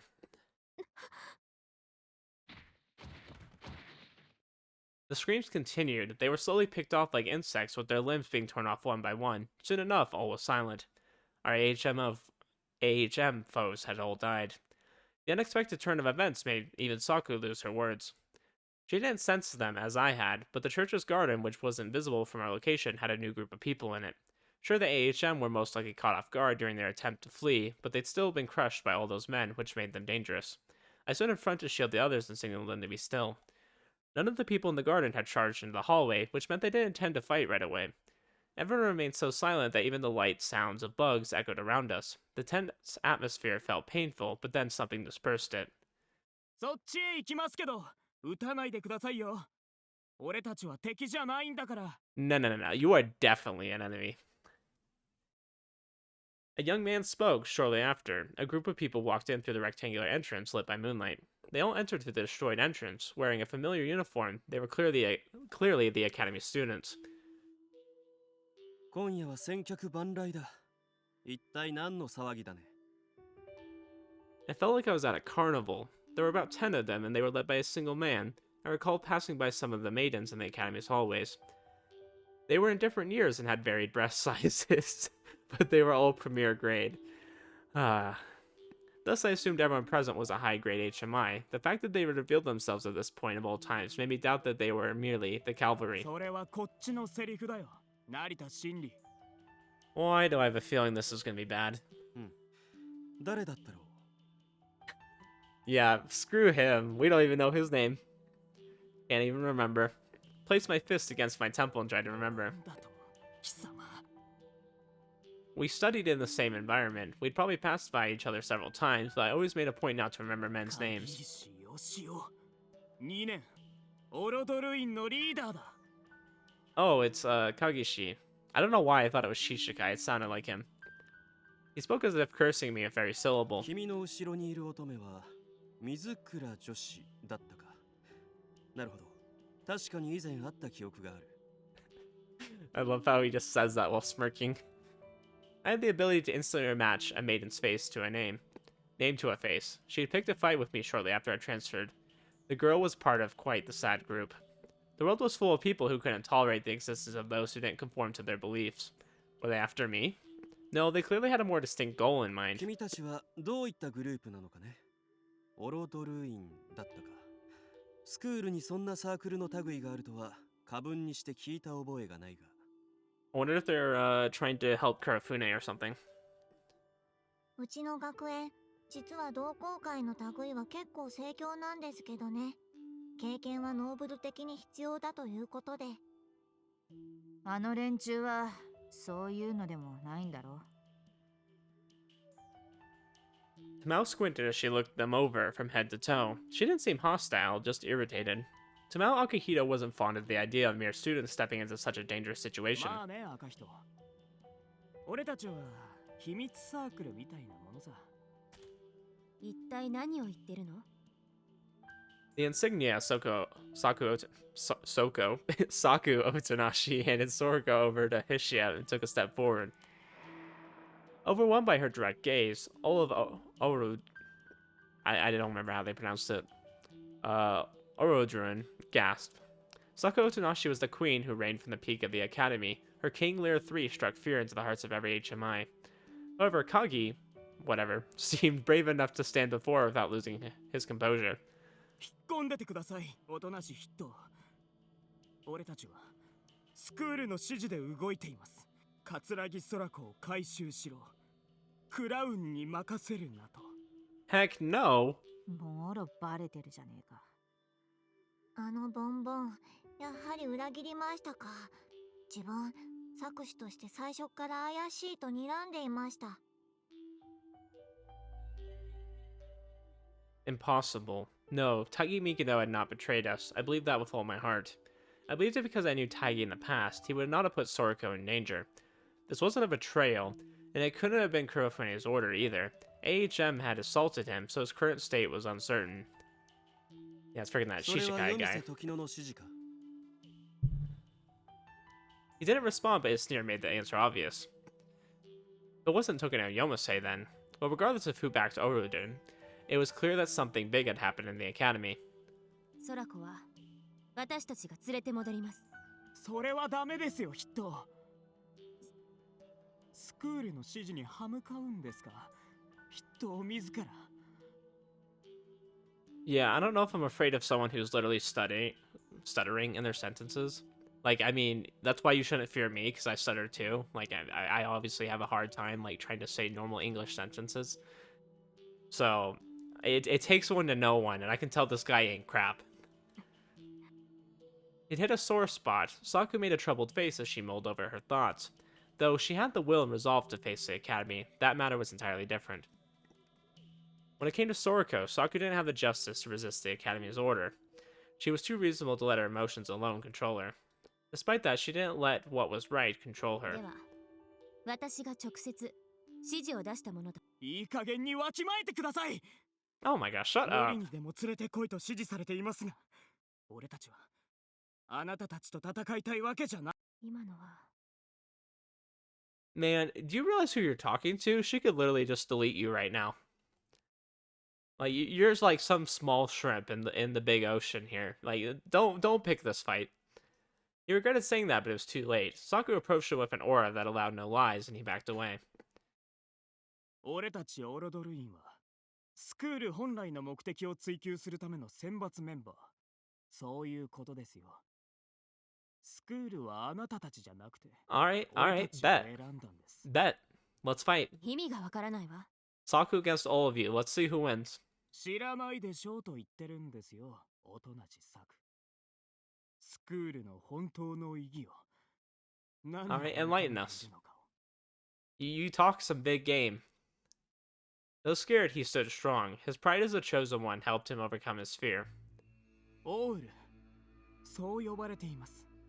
俺たちの行き着く先、到達すべきところ、架空の概念、そしてシステムの空白の頂点。We've definitely heard of that before. スクールの背景にある連中、システムとだけ呼ばれている。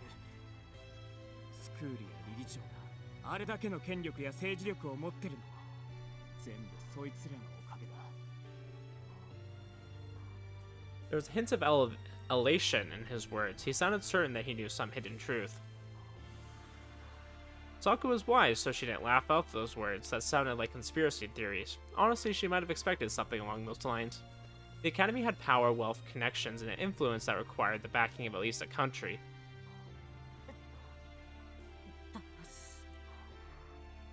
ちょっと待てよ。システムか。なるほど。伝説だな。知っているのですか、ライじゃない、成田。 Wait, who are you about to call me? Finish that sentence. 裏の世界でも伝説でしかない。裏の裏。その名前を耳にして生き延びた者は皆無と。Huh, 世界に interesting. も匹敵するほど巨大なネットワーク、あるいは超国家規模のメガグループ、そう言われている。So that's supposed to be like the New World Order that's supposed to like secretly control the world from behind the scenes. It was a mysterious group known only as the System. No one dared speak its true name, for drawing too close to their secrets resulted in getting erased, quite literally. It was a true legend, but I never actually met someone claiming to be a member before. In that moment, something clicked in my mind. The group supporting the Academy had to be the terminals of the system. なるほど。ぶっちゃけると悪の秘密結社ですか。でも名前を耳にして生き延びた者は皆無なのに、どうやって伝説になるんでしょう。自分以前から疑問でした。 Yeah, I mean, that's obviously not true. この状況にこれっぽっちも関係ねえな。 Error's thinking about it too much. What's his face continued his speech. The disrespect. オールとは先触れ。システムの先導者です。マギタル委員会を束ねる形なきピラーの頂点。そこはありえざる座としてずっと空席だった。スクールが設立された本当の目的は、その空席を埋める人間を探すこと。大勢の HNI もたった一人の本物を探し出すために集められたんです。その一人が世界を手に入れる。 Hey, why are you assuming it's a guy? Watch Narita claim to be that person. 思いのほか聞かせてくれるな。もっと続きはないのかね。 Impressed by his presentation, I gave him some praise, but for some reason that angered him. Yeah, gee, I wonder. お前らは選ばれなかった。俺たちが選ばれた。俺たちオロドルインの中から待ちかねたオールが現れる。与えられた価値に迎合し、良しとするのかね。それでは人生に何の面白みもない。君自身が信頼すべきものを出したまえ。私にとっては無論自分だ。貴様、どこまでも減らず口を。音無し作。I suddenly called out to her, which made her straighten her 時 back. 間が欲しい。そろそろこの茶番は幕にしよう。選びたまえ。君はどうする？君がどうするにせよ、私は自分の信じるところをなすだろう。もとよりそういう約束だ。I don't know. I think we should humble these guys a little bit. What do you guys think? You know, we got some pews around. We should tell them to sit down and be humble. You know, we are in the Lord's church after all. Shuri Narita's goal was set in stone. It didn't matter if I had to challenge the Academy, the strongest militarized country in the world, or some mysterious supranational organization. I don't know what that word is. It's very, very different from what I'm used to. I had to enact my revenge, even if it meant slaughtering all those who stood in my way.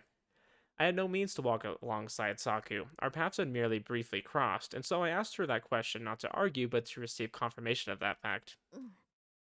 そうだった。それなら私の答えは決まっている。 Dang, you know who Saku looks like right now? She looks like freaking John Wick. She's like, yeah, I'm thinking I'm back. Let's kick some butt. Like always, she faced those before her with the eyes of an earnest sailor looking into the far sea. 道を開けなさい。ソラコは渡さない。そして、音無し作はソラコを連れてこれからスクールに戻る。直接すべてを問いただす。正気か？スクールに歯向かうのか、おとなしい。 Yeah, screw the Academy. What do you mean? And if Kurofune is dead, the Academy is pretty much gone anyways. He screamed in despair. In his eyes, the Academy was a holy land. He probably hadn't even imagined that an inhabitant would betray its will. 音無し作は自らの信じる道を行く。それがノーブルであるということ。私の道がスクールにとって仇になるというのなら、私はスクールとでも戦う。 Gosh, Saku, you're making so much sense right now, and I love it. Like you become more like Narita, which is nice. あなたたちに命じた者にも帰ってそう伝えなさい。 There were times when people had to challenge something they considered sacred. It was a harsh, noble path shared by many, and she decided to join them. Saku Otonashi lived with constant worry in her heart. She herself claimed to be inexperienced, thus she often hesitated and faltered. But that merely made her all the more beautiful. I wouldn't have been enchanted by her if she was but a proud, pristine flower. She hesitated yet walked ahead without fear.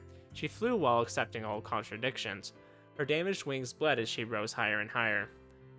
Her path was supreme, and it felt more valuable than a path without hesitation.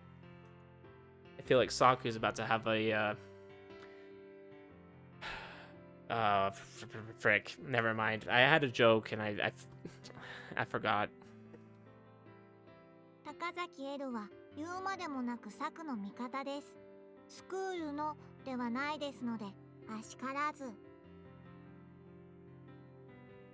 もうちょっと話の方を聞いてからにしたいんだけど。ったく、しゃあね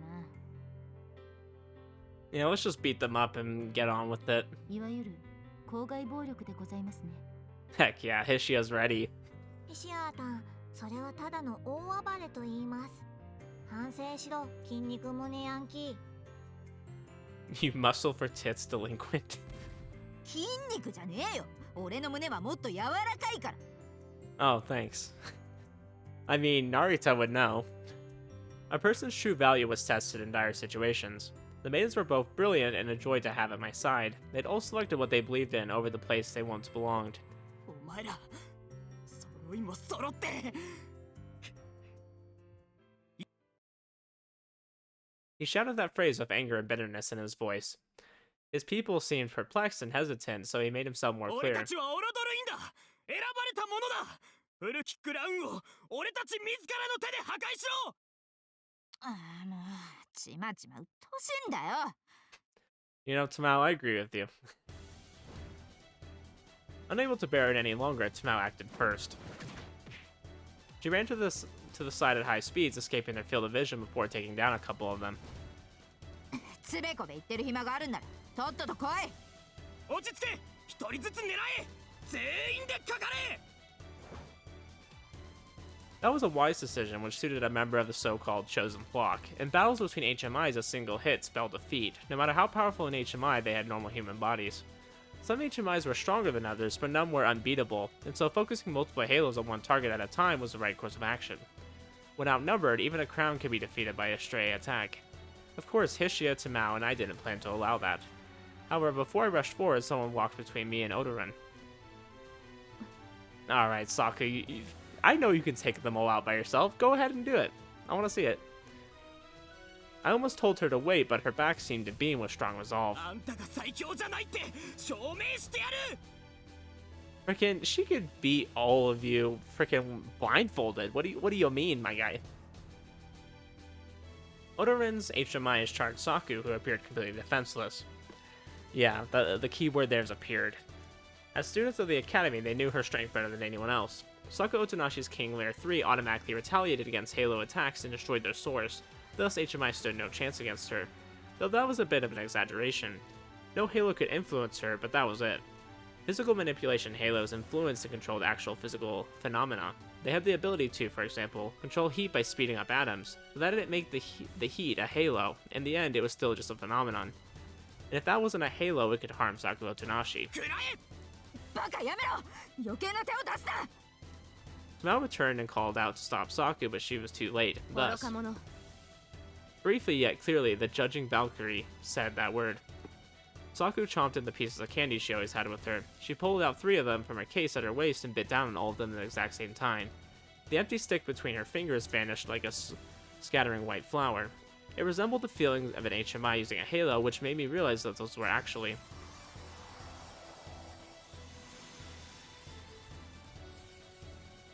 The battle ended in an instant. What the frick?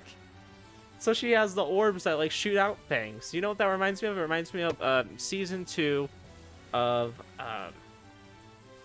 to Aru Kakugu no Railgun. A certain scientific railgun. There you go. I said it in Japanese and English. That's how you know I know what anime it is. Freaking, it's just like the chick from season 2 of that show. Freaking, what the heck? Heat, fluid, electricity, and invisible powers. All of them lost speed and stopped before reaching Saku. They failed to harm a single hair on her head. The members of Odoran were dumbfounded. They'd heard the rumors about her deeds, but that was probably their first time witnessing her powers firsthand. I wonder if the candy like activates her powers, or if it depends on what kind of candy she has, what powers she can use. It's gotta match somehow. She's always trying to eat candy when she's doing crap. Halos represented the culmination of every dormant possibility lying within a human being. They were a manifestation of an HMI's very soul. If the HMI was incapable of giving that possibility clear form, the halo would not manifest and attain a physical mass. As any uncertainties in an HMI's mental image made it lose its stability. And although a mental state could alter a halo's form, no halo had the ability to take on multiple forms at once, except for her. But then, what was the power Saku Otonashi was displaying? It was far too different to simply be an alternative form of the same power that had saved Sorako.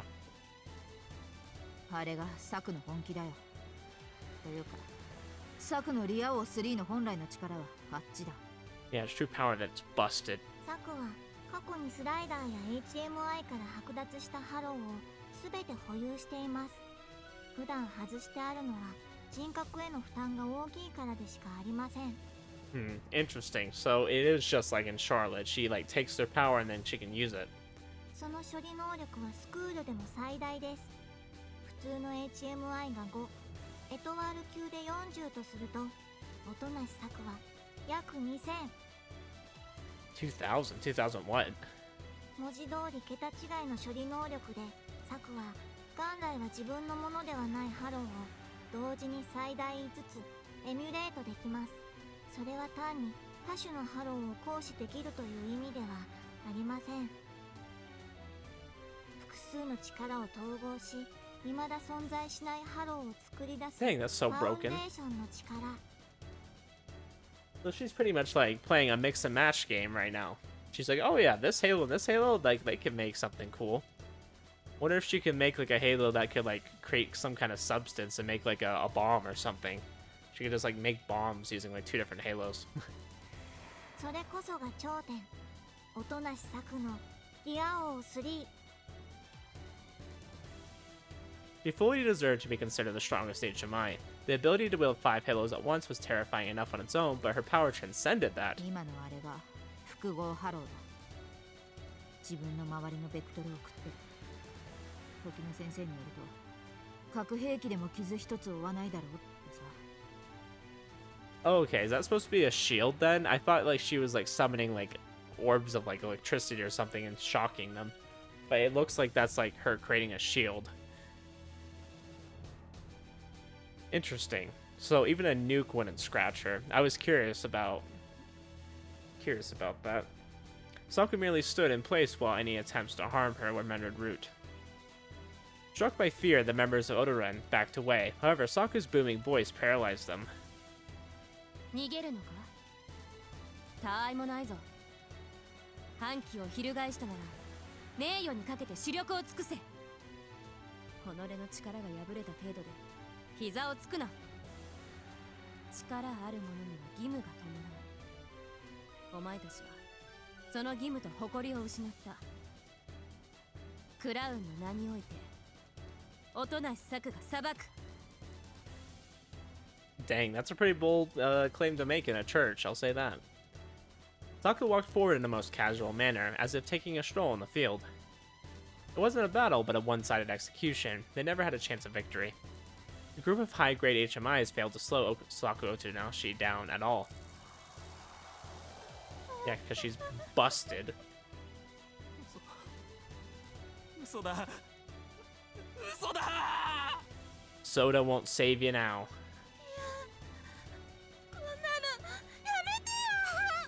But you know, a good root beer sounds nice right about now. Every single time the queen's slender hand glowed, HMIs were reduced to mere human beings. She left HMIs stripped of halos in her wake. They wailed in despair like angels expelled from paradise. She reaped not just their powers, but also their pride as superior beings. 逃げるな。踏みとどまれ。おい、お前ら。それでも俺とルインの一員か。 I mean, hey, they're just accepting the facts, okay? Her show of overwhelming force made it impossible to maintain order. After one ran away, the others quickly followed. The chosen flock dispersed like powerless insects.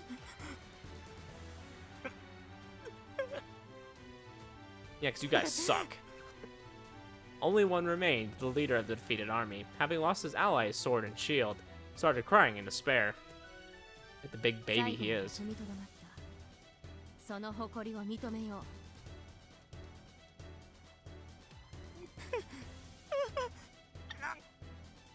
Saku swung her arm down without a shred of mercy.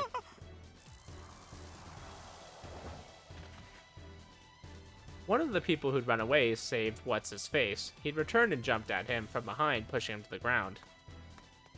Saved by Lady Luck, the two grabbed a hold of each other and ran off without ever turning back. なるほど。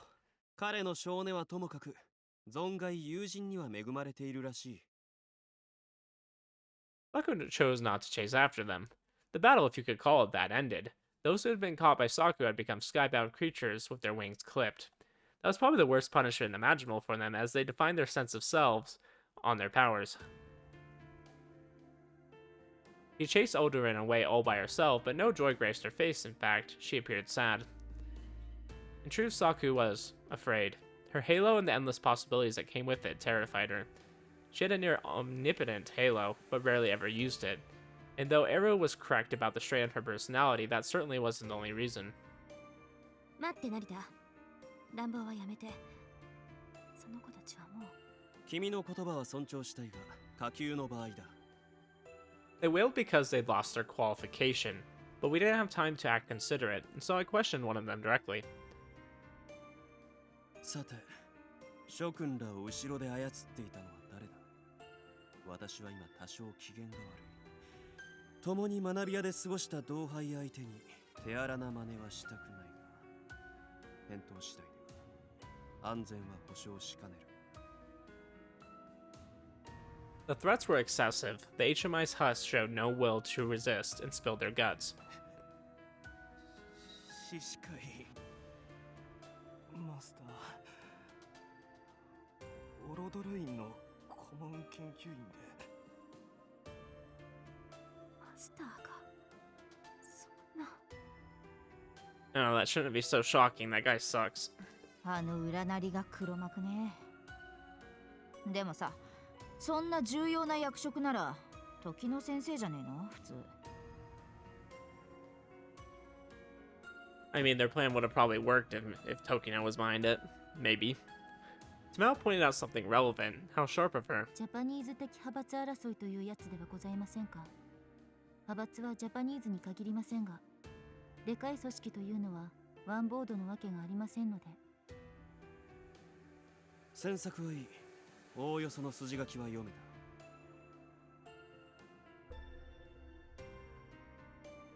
Sento Shishikai was the spy. I kept an eye on him, so the fact didn't surprise me.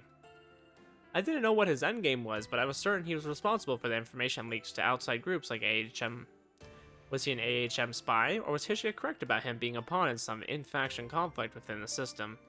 My gut told me that it was the latter, that he'd merely manipulated AHM, but honestly it didn't even matter.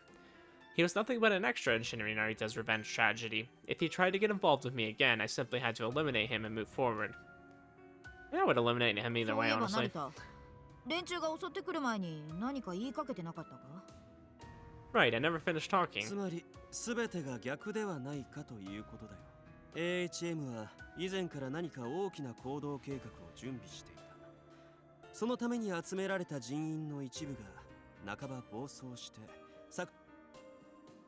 Many in AHM hated HMIs with a passion, so it wouldn't have surprised me if some of them had run out of patience and acted early. サクが襲われた事件の以降に警戒を強めたところで、すでに準備は終わった後だ。網にかかるはずがない。とはいえ、それだけの大きな行動が全く誰の目に留まらなかったというのも考えにくい。当局の内部でも相当の大物がAHM に協力していると考えて間違いないだろするとテロッピーどもの目的は？ AHM も駒の一つでしかない。この場合、背後にいる者の目的だが、おそらくスクールそのものだ。Interesting. そんな Saku and the others gasped. Apparently they hadn't expected something so dramatic. 確かにやり口は強引すぎる。となると、連中は学園中枢に関わる何らかの情報を掴んでいるのかもしれない。この一手で、帝黒船とスクールに致命傷を与えられる何か。黒船の生死も不明。クラウンも外に出ている今は、連中にとっては千載一遇の好機といったところだね。Oh yeah, definitely. まさか今頃スクールは。じゃあ、さっきのオロドなんとかって連中は？ Doesn't even remember their name. It's like Odurin. Orodurin. オロドルインです。記憶しろ、ヤンキー。うっせえ。とにかく連中の役目はやっぱ我々の足止め兼空子の処分役といったところだな。この分では空子を研究棟から市内まで誘導したのも AHM を後ろで操っている連中だと考えて間違いないだろう。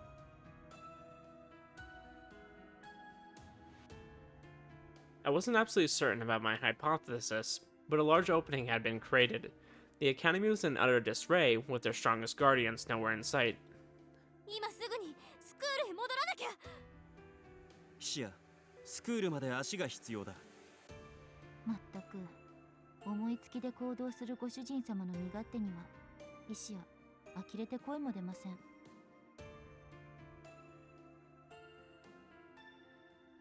出ています。一流のメイドたるもの、常に口答えを忘れてはなりません。それがたしなみというものなのです。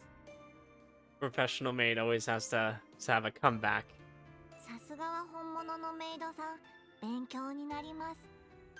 それでは成田様、不本意ながらお任せくださいませ。Well, that's why you're the best. Even if you don't agree with me, you'll do it.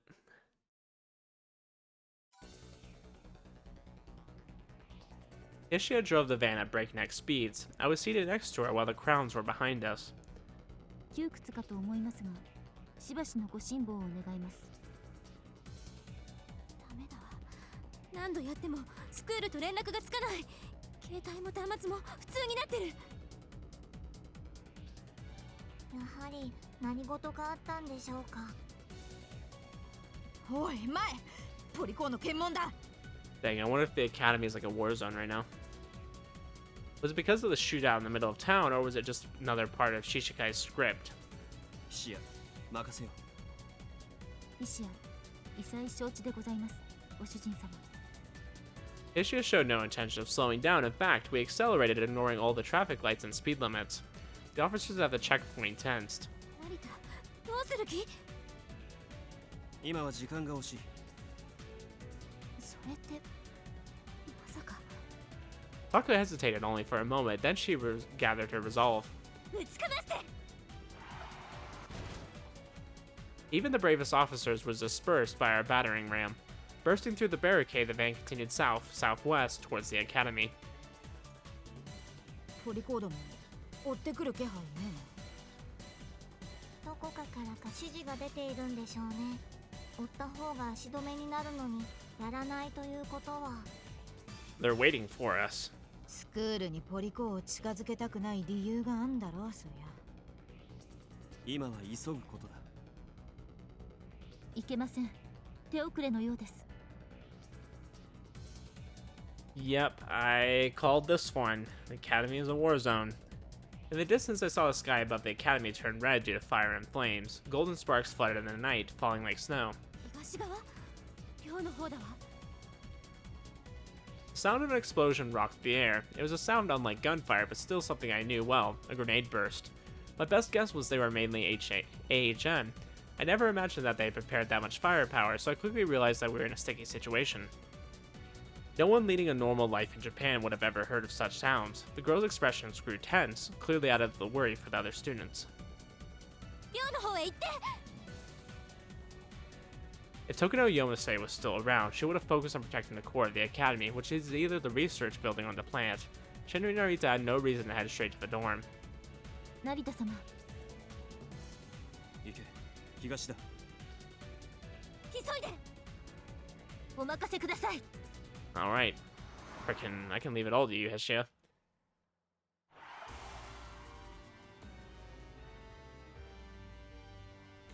It was pure chaos. Screams, gunfire, bloodshed, and the fire filled the air. A vision of pure hell.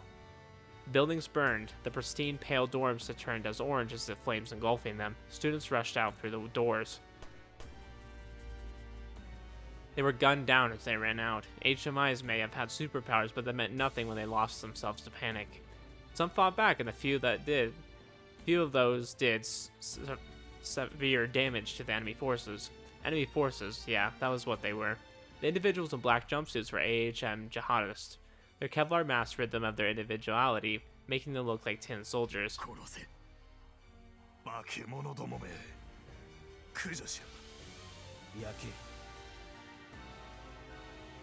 One of the cursing tin soldiers fell. The others ignored it and counterattacked, shooting the students who jumped out. Guns, firearms, grenades, the many fruits of humanity's knowledge that had been developed into weapons of war throughout the millennia.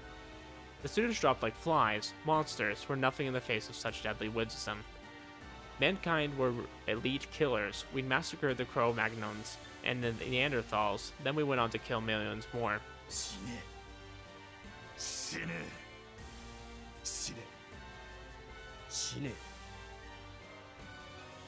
They killed them methodically, killing, and killing again. Both sinners and innocent were burned and shot equally. They were being slaughtered. あのけだものどもが止めろ、ヒシヤ。承知いたしました。どきなさい。サク Eru tried to exit the van, but Saku pushed her aside and jumped out herself.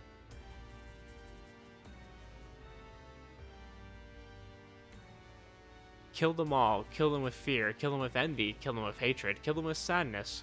Kill them to enact revenge. Kill them. Kill them. Kill them. Kill them. Kill them. Kill them. Kill them. Kill them. Kill them. Kill them. Kill them. Kill them. Kill them. But what about killing them with kindness, you know? Overcome with intense anger, she planned to kill them even when she forgot why she was mad in the first place. You know, I think we could learn a lot from Selena Gomez, right? Kill them with kindness. Someone called out to her from behind, but she didn't understand their words. She seemed to almost forget the Japanese language itself. Freaking, I don't even know the Japanese language to begin with, so can't forget it if I don't know it. The cacophony of sounds rang around her. It's Saku Otonashi. Uh-oh. Uh-oh. Uh-oh, this is what I was worried about. Her shapely lips turned into a beautiful crescent moon. No one would have believed that was Saku Otonashi's smile. She grinned, feeling immense joy. After all, that was the first time in years that she witnessed such a jolly scene. She felt like a princess at a ball, with a jovial smile on her face. Gosh, this is a repeat of the last freaking route. She crushed up 4 pieces of candy. The enemies noticed her before she got a chance to act. Someone fired an RPG towards the van. The rocket motor released white flame as it flew at immense speeds. However, the object got shot down midair. A bright light had struck it. Unshaken, the men aimed their guns at her and fired. Each of their bullets were countered by shields of light. None of them reached Saku. Anything that touched the shields instantly melted away, for their temperatures were far above even the melting point of iron. Unable to get a proper grasp of the situation, the enemies were overcome by fear. Countless lights appeared around Saku, but they were quite unlike the ones that manifested when she saved Sorako. They brought death. Yeah, she's going crazy again. The lights became beams and exploded forward. They were akin to boiling hot spears that melted everything they touched. Arms, legs, and even entire upper halves vanished without a trace. She fixed her aim on them and prepared to fire again. The leg of a man who tried to run vanished, but the other leg and an arm followed as he fell. He stuck out his tongue in pain. After his jaw went, his head, which cried tears of blood, soon followed.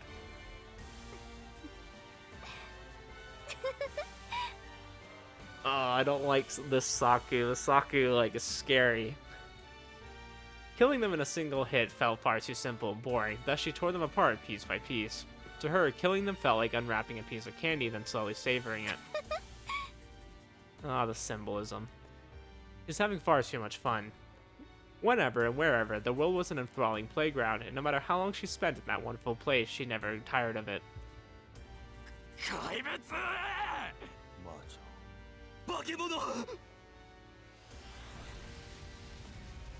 She fired a third time, increasing the number of spears. The 20 strong spears of light transformed into swords with unlimited length. Metal, people, trees, all were indiscriminately split in twain. She reaped the legs of 10 at once, then tore them to bits before they landed. Oh, what a sight. It surely deserved a round of applause. It took grabbing her by the shoulders and shaking her to snap her out of it. Her memory failed her as if derailed like a train. A gruesome sight was before her eyes, and sadly it was obvious who'd done it.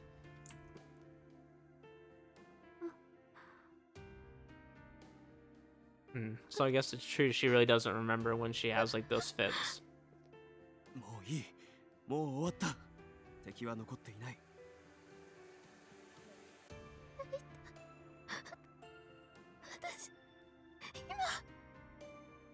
Her tongue froze in her throat.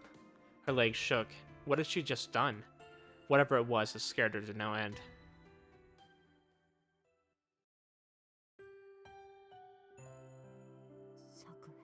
I mean, it makes sense. She's the person that has the most halos, and if some people can't even handle one halo, imagine if you had like at least 5 that she can actively control. Like, that would be a very big mental strain.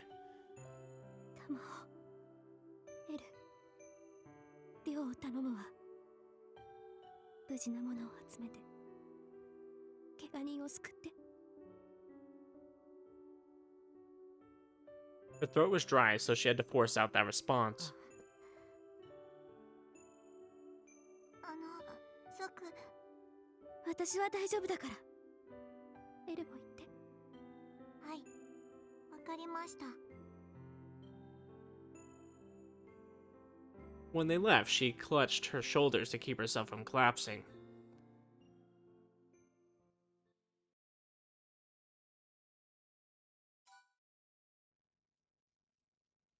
Smile and Arrow ran into the burning dorm.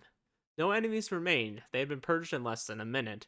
The battle had ended, so saving the surviving students became our primary objective. Hishiya, 正面を頼む。承知いたしました。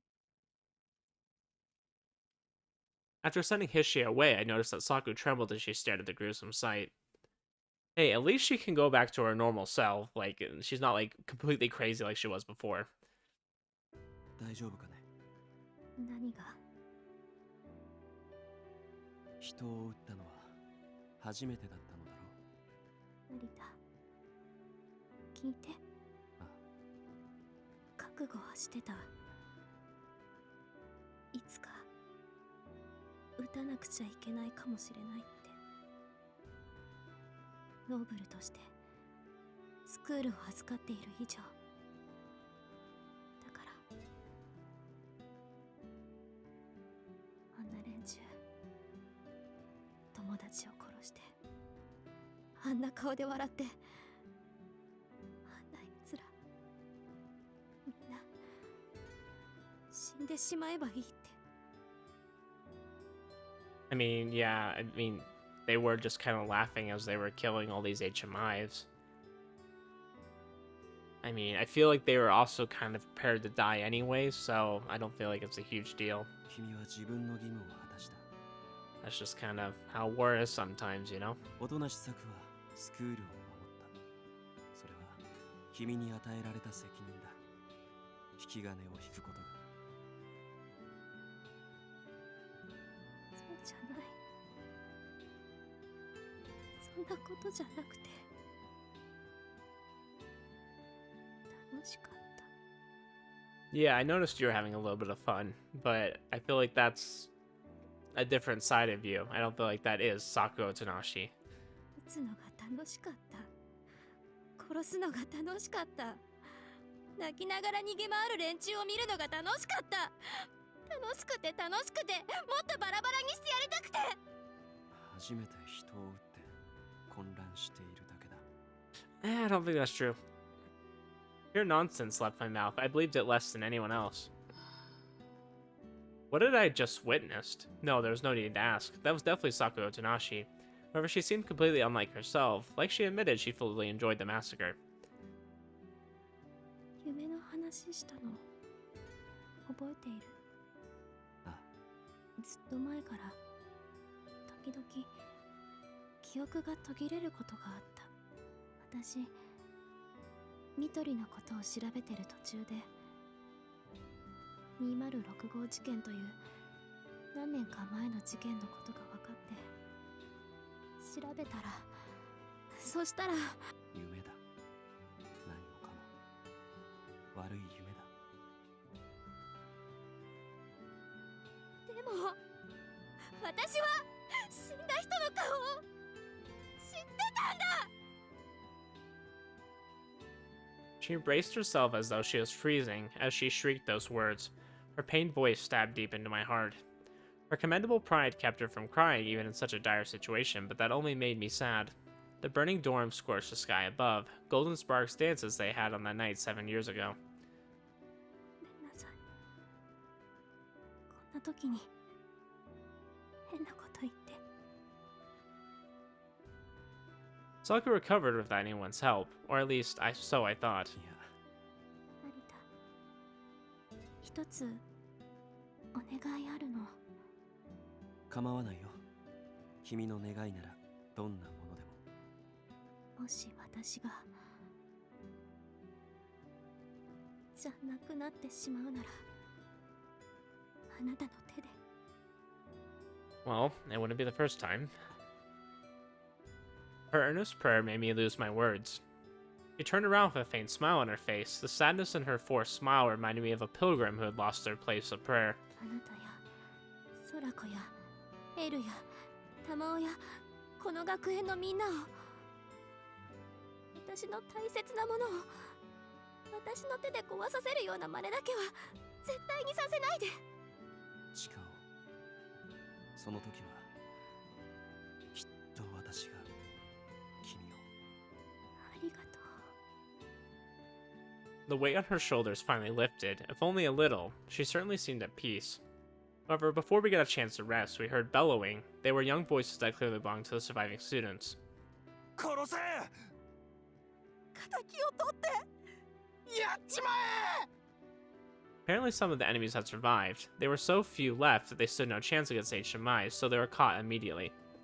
The surviving students burned with rage. Righteous indignation over being robbed of their fellow students and friends filled their hearts. Tamao and Eru alone failed to subdue their anger. 行ってくるわ。サク、心配しないで。平気。これは私の責任だもの。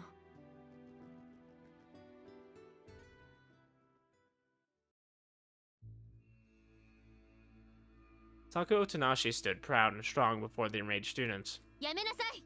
人？おとなしさん、どうしてだ？あいつら俺たちの仲間を大勢殺した。戦いは終わった。これ以上殺してはならない。彼らは拘束して当局に引き渡します。 Yeah, you know, I just killed most 私 of たち them, の領 but 分ではないわ。 we'll just give the rest to the authorities, okay? That way I didn't kill all of them, right? あいつらは仲間を大勢殺したわ。友達も。このまま生かして引き渡すなんて冗談じゃない。絶対に許さない。この場で殺してやる。やめろと言っている。 The students, Tamao, Arrow, and I, even the powerless AHM agents, all gasped and looked at the girls if she stopped. If time had stopped for all but her. 私たちは何者だ。誇りあるスクールの一員。ノーブルとしての自覚があるなら、今何をなすべきか考えろ。なすべきことをなしなさい。耐え難いものを耐えなさい。それでも納得がいかないなら、音無し策が相手になる。 Everyone stood stock still. Some sobbed, some grinded their teeth in chagrin, but none rose against her. However, something wholly unexpected erupted out of one of their mouths.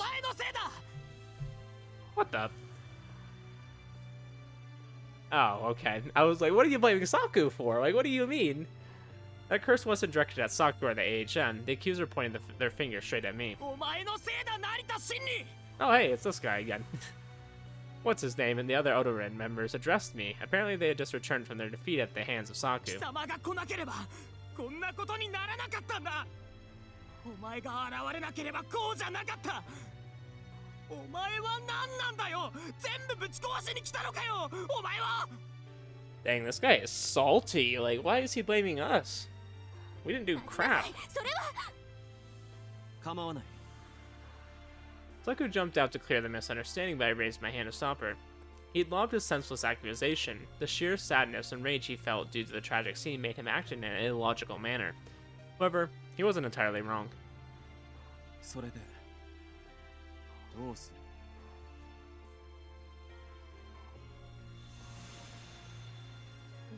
Oh, frick, he's using his halo. 君の言い分には一理はある。私がここへ来なければ、あるいはこうはならなかったかもしれない。だと。この惨状、流血、死。それはあるいは私が招いたのかもしれないと、そう言った。だからどうした？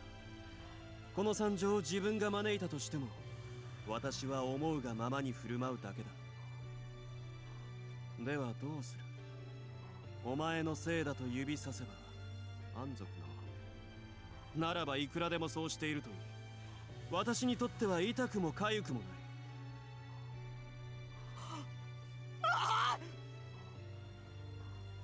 If an enraged individual could still speak, they were no serious threat. Once it took control, speaking was completely impossible. Of course, he didn't have to speak for me to understand. He refused to tolerate the words Shen and Narita had just spoken. I'm still trying to figure out what is his halo. I don't understand. Like, is it some kind of way he does, like, he can convince people? I'm so lost. So lost. Saku failed to stop him in time. He charged at me by his own will and... I ruthlessly threw him to the ground.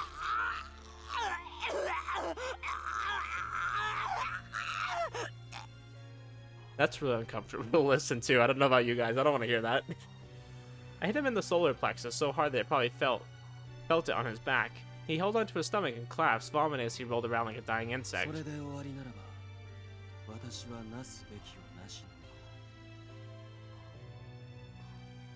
I turned around and walked off by myself, basking in their hatred. Where was I to go? The answer to that question seemed rather obvious.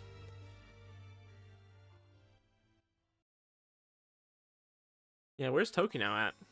Or Tigey? Obviously they're doing something. I said my final goodbyes to my peaceful times at the academy. I had no need for words, nor did I have any right to say anything. With that, my days as a student came to an end. The scene felt quite natural. Shinri Narita was a hateful avenger, so it was only fitting for him to earn the ire of many. Moments as warm as sunshine were always transient in my life. I had places to be as an avenger.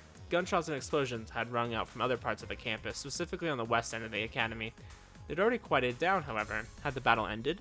The sounds of gunshots came from the research building. No, the forest. A plant, most likely. Apparently the HM weren't after the students in the dorm, but whatever was hidden deep in the academy's dark underbelly. And so I knew exactly where to find Tokino and Yomase. The academy's security had been compromised. If a battle truly had been taking place around the plant, then the gate must have been destroyed or at least weakened. I no longer had to rely on getting through the forest. A straight path had opened before me. Heck yes, let's do it. Saku caught up to me as I walked out of the rose garden.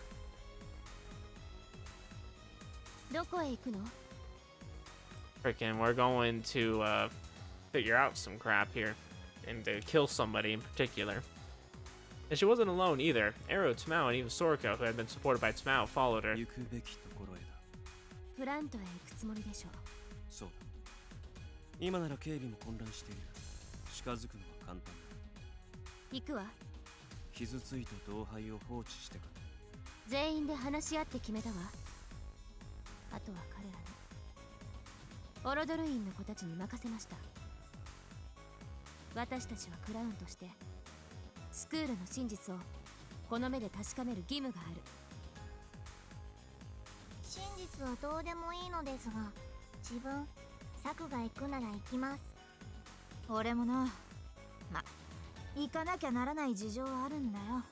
Don't worry, Tamao, we know. I don't know about you, Sorako. I don't know what your reasoning would be, but I guess you're just curious too. Tamao's halo had improved her recovery speed, but Sorako's wounds still hadn't closed. She still looked quite pale.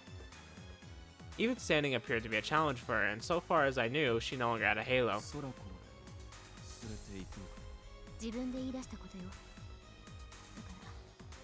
Alright. Say no more, let's do it.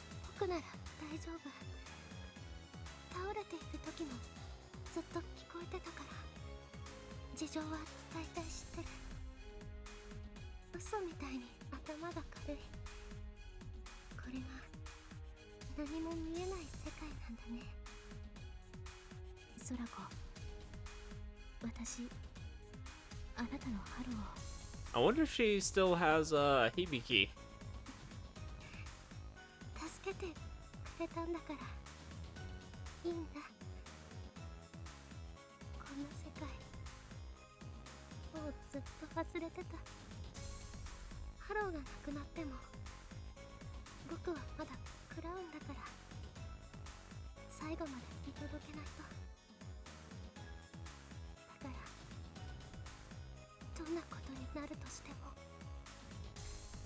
Alright, then let's go do it. I touched her awkward smile, tracing her cheek as if to wipe away tears. Like gold, Oh, sorry. 君が輝けることは今も昔も少しも変わらないんだ。 Sorako threw a questioning glance at me as I walked ahead. What's wrong? 一つだけ聞いても。ニート。リタが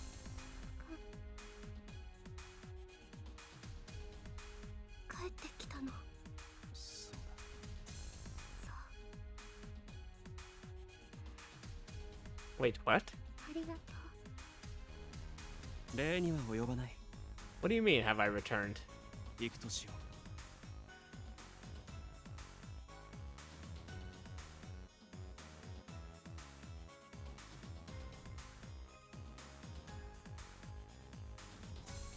I'm so lost. I feel like there's deeper meaning to that, and I'm just not, it's not connecting. You know, I feel like I'm going to learn a lot towards the end of this game. I feel like there's still a few more things we're going to learn, so I'm sure I'll have plenty of time to be shocked by things. There were signs of an intense battle around the plant. It looked like a true battlefield. あれ、大義のメイドじゃ。 Yeah, his mates are freaking everywhere. Apparently they look like my sister, even though they're dudes. I don't understand that. One of Tigey's maids was leaning against a tree as if resting, not moving a muscle. The body was covered in wounds, and it no longer seemed to contain monster strength. It was just a corpse. The face that resembled the one I knew long ago had eyes that were hidden by hair. I gently closed them with my hand. I kept walking ahead. The gate had been destroyed, and all security personnel on the way to the underground elevator had been killed. The elevator still worked because it was the only way to get deeper into the plant. AHM needed to get inside. Thanks to that, we had no trouble using it, and beyond a door thick enough for a nuclear shelter, we saw an immensely large space. Ooh, we're getting to see more of the plant. I like it. Looks cool. Ah, dang it, we're back to this one. I didn't want to go back to this one. I like the other CG. Tokino Yomase rushed through a hallway in the underground passage. She had lost a signal of 3 out of 4 SSDs. A single one could match an entire Special Forces squadron, so that was a sign that the enemy had dispatched a group of true elites. In all honesty, she hadn't expected the Academy to suffer so many losses. She had been caught off guard, and that much was certain, but it was clear that they weren't just AHM. どこまで行っても人間のやることに完全はないか。 She stopped walking, cutting off the pleasant sound of her clicking heels. She noticed a gun's muzzle targeting her from behind a pillar and looked toward it. さて、ヨミセ先生、そろそろ終わりにしましょうか。 A man revealed himself, gun in hand and a grin on his face, acting as grandiose as the star of an opera. The gun aimed at her made Tokino raise an eyebrow. Not feeling threatened at all, she threw a glance at the man. 獅子会、この騒ぎもお前の仕業か。そうですよ。驚きましたか？こうなってしまうとは予想外だったでしょう。おとなし策を脅して焚きつけたり、カツラギを市内に逃がしたり、いろいろと手間取りましたからね。質問をしてもいいか？構いませんよ。どうせ最後ですから。お前は AHM か？いやはや、ヨミセ先生は単純だな。俺が AHM だってそんなのは笑える話だ。お前 HMI を憎んでいただろ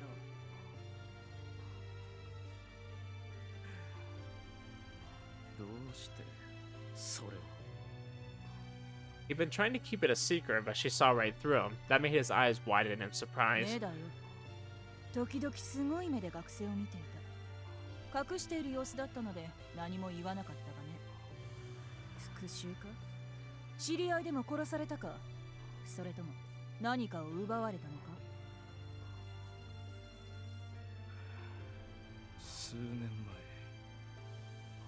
スクールができる直前にある HMI が起こした連続殺人事件を覚えているか？ 30人近い人間を殺していたあれかね。俺の弟一家もその犠牲者の一人だ。ずっと一緒にやってきた。そして家族も娘もできた。ようやくだった。それなのに。なるほど。確かにお前のプロフィールには記載されていたな。今の今まで忘れていたよ。それならお前はサクに感謝するべきだ。あれの犯人を始末したのはサクなのだから。はっ。化け物同士が殺し合っただけだ。家族を殺された。だから HMI を憎んだか。それこそお前が AHM でない理由がない。AHM を仕切っているのはお前のような連中だ。そうさ、あんたの言う通りだ。連中と接触はしているとも。いい駒だ。まあここにいる理由を言えばね、俺は連中みたいにバカじゃなかったってことだよ。テロ？爆弾？それは弱者のやることだ。他に何もできない連中が怒りの吐き口にぶち壊すのさ。俺はそんなにバカじゃない。その程度の怒りでどうなる？そんな程度で HMI を絶滅できるのか？違う！そうだろ。Alright, well, what makes you so much better than them? 俺はシステムのメンバーだ。それにふさわしいやり方をするさ。このスクールだって本来ならもっと中枢に加わるはずだった。お前さえいなければ。私が何だと？腹立たしいやつだ。まったくお前は垣根なしの天才だよ。それだけは認めてやる。夜店時の天才ゆえの傲慢だ。お前には足元が見えてない。お前がいなければ俺がここの管理を任されていたはずだ。そして今よりも確実に計画を進められたはずだった。だがそれもこれも今日までだ。こうして貴様は。Tokino's side, clearly disinterested. そんなことか。Yeah, because this guy's lame. そんなことを本気で言い出す奴がいるとは想像もしていなかった。まさか自分の力が足りないのを棚に上げて私のせいだとはね。Excuse me. She sneered as if she couldn't hold in her laughter. これは失礼。いや、笑う。本当に全く笑ってしまうよ。お前はとんだ道化だ。もう少しまともな理由があるのかとほんのちょっぴり期待したが、時間の無駄だったな。Yeah, he's just like the freaking organization that he created, Orudrun. Like they're pretty much they think they're better than everybody else just because they've been told that, not because they've proven it in any sense. 無駄だと？そうだ。貴様のその態度が他の人間なんて視野にも入れてない。それが。誤解を訂正しておこう。私はこれでも他人へのリスペクトは欠かさない人間だ。真に価値あるもの。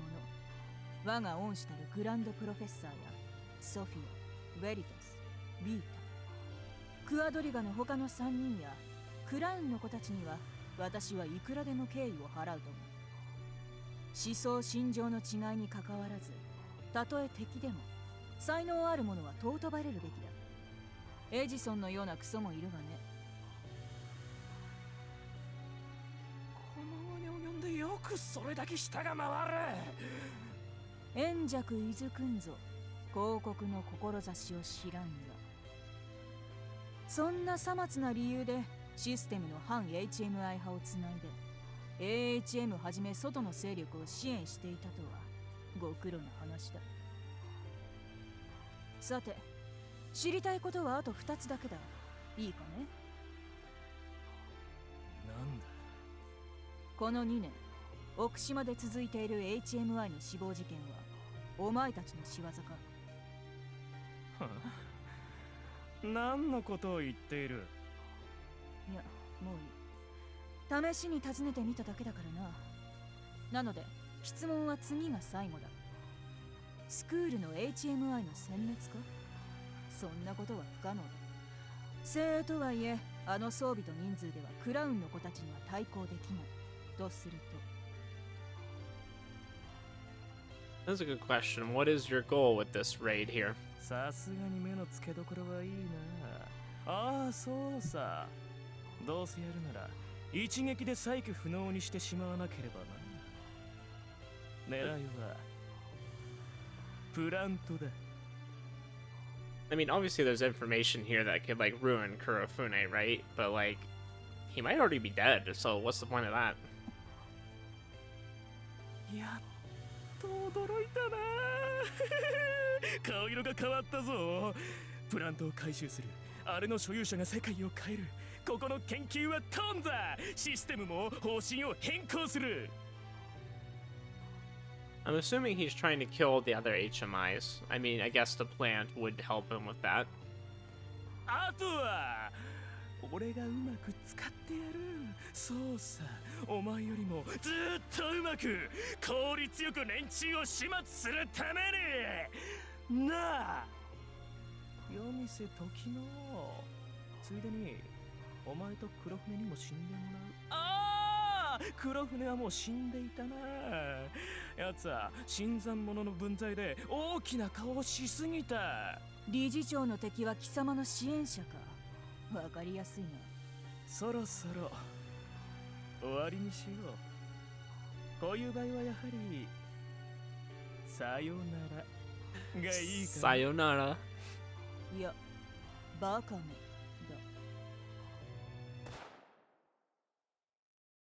Please tell me Shishikai got shot. Kill this guy. The gunshot echoed throughout the dark hallway. Once it died down, Shishikai checked his body. For some reason, a giant black hole had appeared in it. Wow, shocking. Tokino Yomase had a P-2000 in her hand before he even noticed, smoke already trailing out of the barrel. A metallic ringing reverberated throughout the hall as the spent casing fell to the ground. ボディアーマーぐらいはつけておくべきだったな。もっとも、その時は頭を狙ったな。Shishikai didn't understand the sudden turn of events, but it wasn't even the fact that she shot him that shocked him. When had she pulled out the gun? He'd had his eyes on her at all times, so he simply had to pull the trigger to shoot her. Had she turned the tide when he hadn't even given her a second to react? わからないという顔をしているから教えてやろう。銃は私の趣味だ。ワイヤットアップとは言わないが、そこそこはいける口だ。それと、お前がスパイなのは分かっていたと思う。面倒だから言わなかっただけだ。泳がせていた方が敵をまとめて釣り上げるのに便利だと思ったからな。それにしては随分な痛手を被ってしまった。どんな相手も侮るべきではない。いい教訓になった。感謝しよう。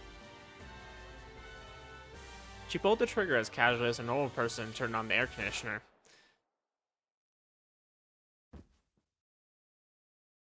That time, the bullet sank straight into his forehead. Sento Shishikai died with an expression of shock glued to his face.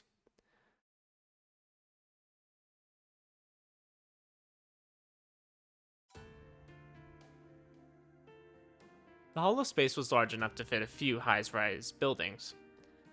Was it crafted by human hands? And if so, how much work had went into it? こんな施設、一体いつの間に。下の方もどれだけ深いのか見えねえよ。すげえな。すごいというよりもスケール感狂いっぱなし。自分気分は144分の1モデルです。待って、あそこに。Sorako pointed at a maid clad in a black uniform who was against the fence. That was the third maid we had found. A battle must have taken place around that area. The maid was surrounded by the remains of a few HM soldiers who were maimed so badly that it was hard to make out their original form. おや、こいつ生きてますね。超虫の息ですが。I'm surprised they're not fighting together. Usually, like, I feel like they're way more effective as a team. 玉を頼めるだろうか。はあ？何すっとぼけてんだよ、ここまで来て。I understood why she doubted my sanity. The maid was but a puppet. Once healed, he would surely obey Tokino Yomase's every command and face us as an enemy. 玉緒、その玉緒ちゃん、僕からも。Mal scratched her head for a moment, then clicked her tongue. よってたかって。だいたい成田のくせに頼むとか生意気だっつの。もうここまでの仮チャラでついでに貸しにしとくからな。Alright, sounds good to Mal.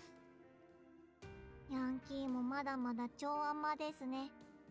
I don't know, she's just pretty loyal to her friends, I think.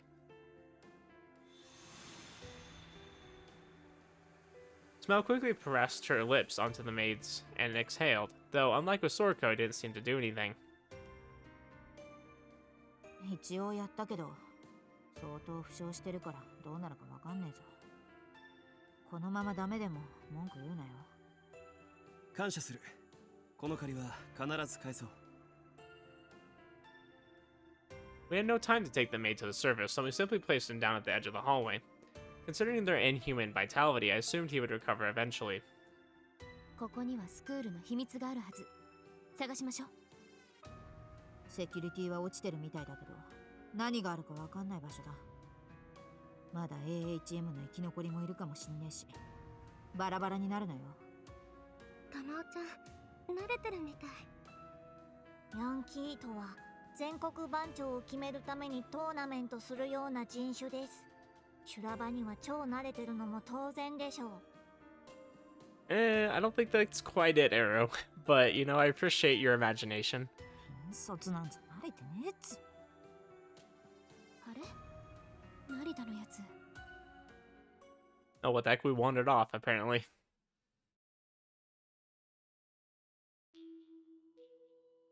成田真理、どうしてここへ？一般の学生は立ち入り禁止だと知らないはずはないでしょう。I kind of assumed this was an exception, you know? I was in a hallway of a hidden structure that seemed as complex as the human cardiovascular system. There was no way she'd expected my presence, yet Tokino Yomase acted calm and collected. 随分探したぞ、夜店時の。セキュリティが落ちているのは幸いだが、位置情報もわからなくなるのは面倒で困る。I grinned, unable to contain my joy and hatred. 外の騒動はどうなっています？ She remained calm but clearly suspected me. That was most likely due to my grin, which certainly didn't suit the situation. AHM の部隊ならサクが決着をつけたとも。残っているとしても少数の悪あがき、すぐに制圧されるだろう。それは上々です。早急に体制を立て直さなければなりません。あなたにも協力をお願いします。Yeah, something tells you that's not his plan. できかねる。心情に反するからですか？ My piercing gaze made it clear to her that she'd guessed wrong. 心情ではなく目的だ。成田真理はこの日のためにスクールに加わった。Freaking Tokino's probably tired of this. Like, first Shishikai, now Shinri. Like, why is everyone, like, coming out today? Like, why you gotta all do this right now? We got a lot going on. I don't want to deal with your crap. なるほど。合点がいきました。あなたも復讐が目的ですか？ He's like, get in line. 自分の罪を覚えているのか？いえ、私には一切の罪悪感はありません。ただ、そうまでして私を、そして葛城や花園を狙った理由を推測してみると、他に理由は考えにくいですから。成田真理、人類という種は、生とは、そもそも他者を食いつぶす。それを罪と呼び、犠牲と呼ぶならば、無意にせぬための結果こそ求めるべきです。すべては人類の未来のため、流された血の一滴まで、輝かしい栄光の未来を作ることで報いましょう。勝者の理屈だな。奪い取った者の劇場で生き残った者たち相手に演じられる芝居の題目だ。死んだ者には悔いも償いも謝罪も何もかも意味はない。理解し合えるとは思っていません。撃つな。Oh, he's using the thing again. She stealthily reached for the gun on her side, but then stopped as though sewn into place. ハムレット12。声と言葉を媒介にして相手の脳にコードを打ち込む。Oh, 物理 frick! 干渉型ハローによる心理制圧。他者の内面に干渉できる HMI は希少です。その意味で、あなたもまたエトワールにふさわしい逸材。So he can put codes into someone's mind. Like, what do those codes mean? Is that like he can convey like a message to them, or what? しかし、成田真理のハローの強制力は必ずしも高いわけではありません。種さえ知っていれば対応は容易ですよ。So is he like implanting an idea into their head, right? That will influence them? お前たちがハムレット12と名付けた力で打ち込んだワードをお前の脳は自分の意志と区別できない。そしてお前が一番よく知っているはずだ。私のハローは解除しない限り消えることはない。永遠に呪いのように。たとえ私が死んでも、 Oh. So お前が死んでも。 Interesting. So he can plant an idea into them and it lasts forever. Until he wills it to stop. So he could implant into her mind potentially like, hey, you should kill yourself. Or do something like that, right? Like, am I understanding that he could do that? Interesting. And they would always have that urge, and eventually they'd probably give into it, right? People thought using words. So language influenced the mind. Advanced thoughts could only be formed if the individual knew proper vocabulary. Hamlet 12 was essentially a virus implanted on the brain. It was fundamentally impossible to tell whether the code was an actual thought or a fate created by my halo. Shuri Narita's codes were processed as if they were the target's own will. My words held power over the human mind. They created torturing regret and restricted actions. Though Tokino Yomase was correct, a person still had the chance to make a proper decision by calmly analyzing their thoughts and singling out the anomaly. However, それは冷静に思考するだけの猶予があればの話だ。何より人間の知性と精神でそんな真似を永遠に続けることはできない。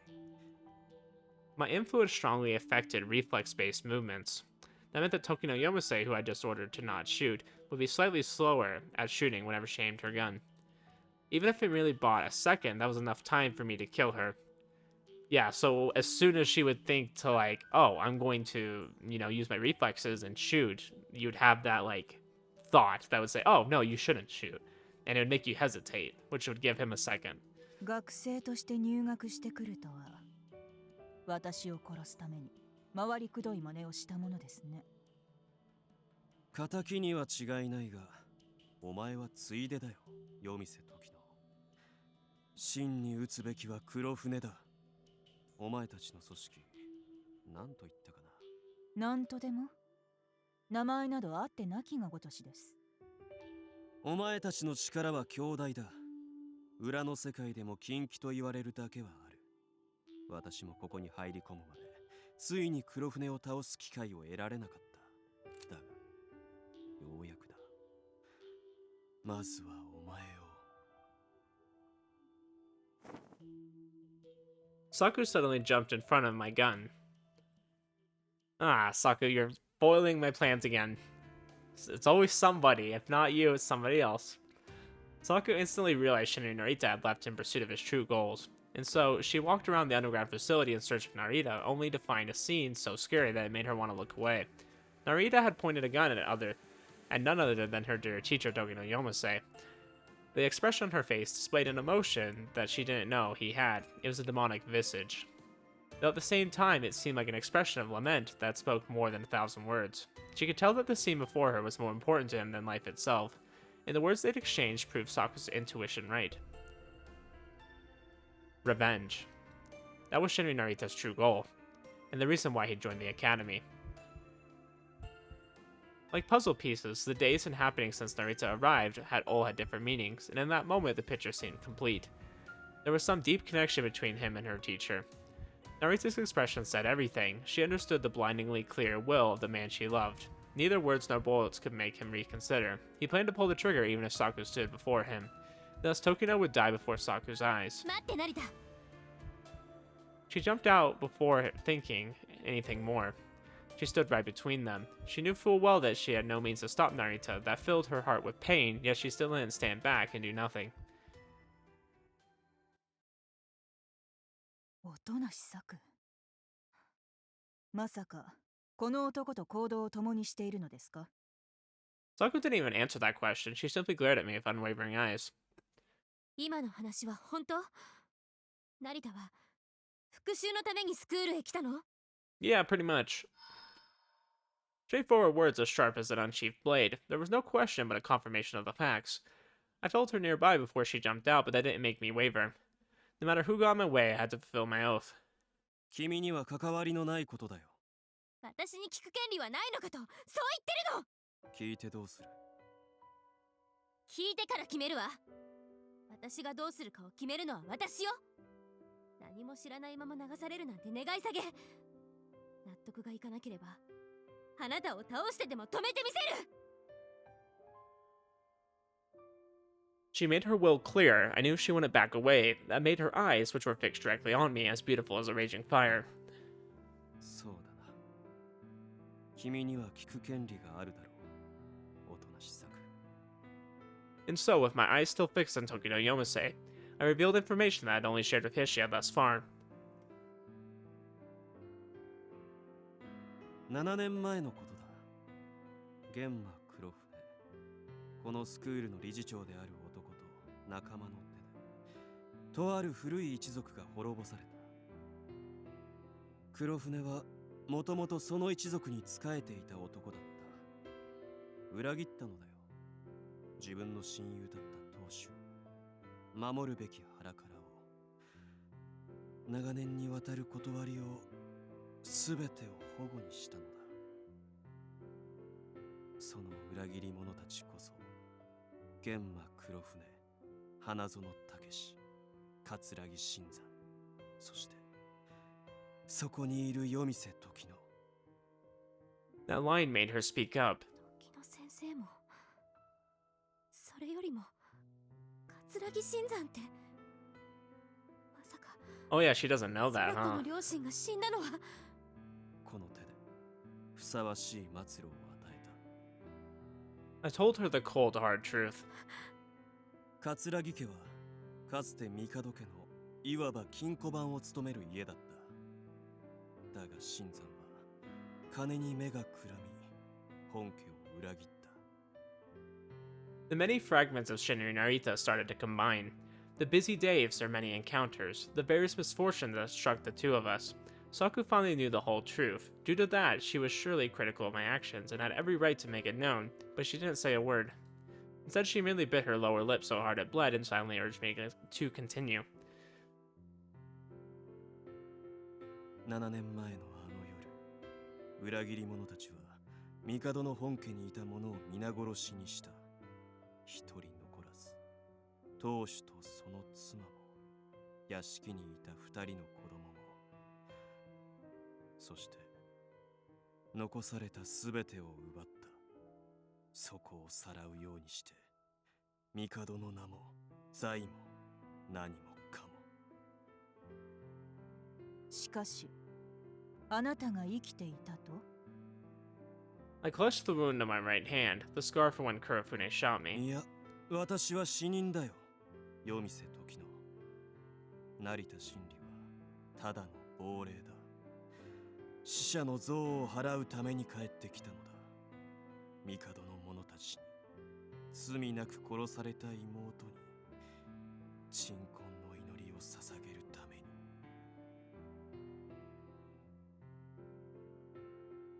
妹？まさか帝春水だと？ありえない。あの状況で生き延びていたとは。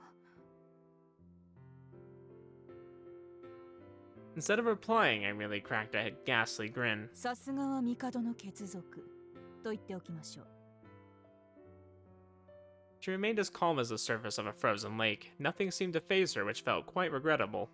Tragedy, hatred, no matter how potent such things had no power to change her expression. What of it, though? Shinri Narita would only do what he had to. さて、お前には聞きたいことがある。夜店時の。答えてもらうぞ。私はスクールのミストレスとして敵には何も教えるつもりはありません。あなたの怨恨などには何の興味もありません。貴様の心情には何の興味もない。なぜ帝を滅ぼした？答えろ。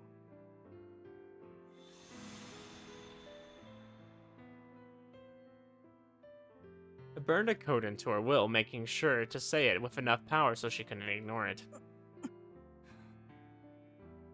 理事長、帝。当時は玄馬黒船でしたが、彼はシステムと接触していました。彼の依頼に応えて、私がエージェントとして赴いたのです。The conflict between her true will and my code made her sweat with mortification, which was a new look on her. Instead of growing out claws or fangs, mankind chose to evolve through shared planning. It was the path of common technology, ideas, knowledge, and tools. The tool we called language allowed us to continue to evolve, and thanks to us having the greatest adaptability speed among all animals, quickly made us lords of the earth. Felt rather comical that Tokino Yomase, a leading mind among humans, was being tortured by the binding curse of words. I even cracked a grin at the thought. なぜ帝を滅ぼしたのか。理由は簡単です。邪魔だったから。それ以外に何があるというのですか。そんなのが理由になるんですか？ Sakura raised her voice to the point of screaming. すべては人類の未来のためです。 Saku failed to keep up with Tokino's unhesitant answer and found herself at a loss for words. 当然ではありませんか。システムとは人類のためにあるのです。救うために、守るために、よりよく生かすために。我々はずっとそうしてきました。Interesting. So she's trying to say that she's part of the system, but Shishikai was also a part of the system, but he was trying to kill her. Interesting how that works. Saku was rendered speechless, destruction for the sake of salvation. Facing such a common contradiction yet again shocked her to the core. That was enough. No matter how much I asked about the Mikudo's downfall, the past wouldn't change.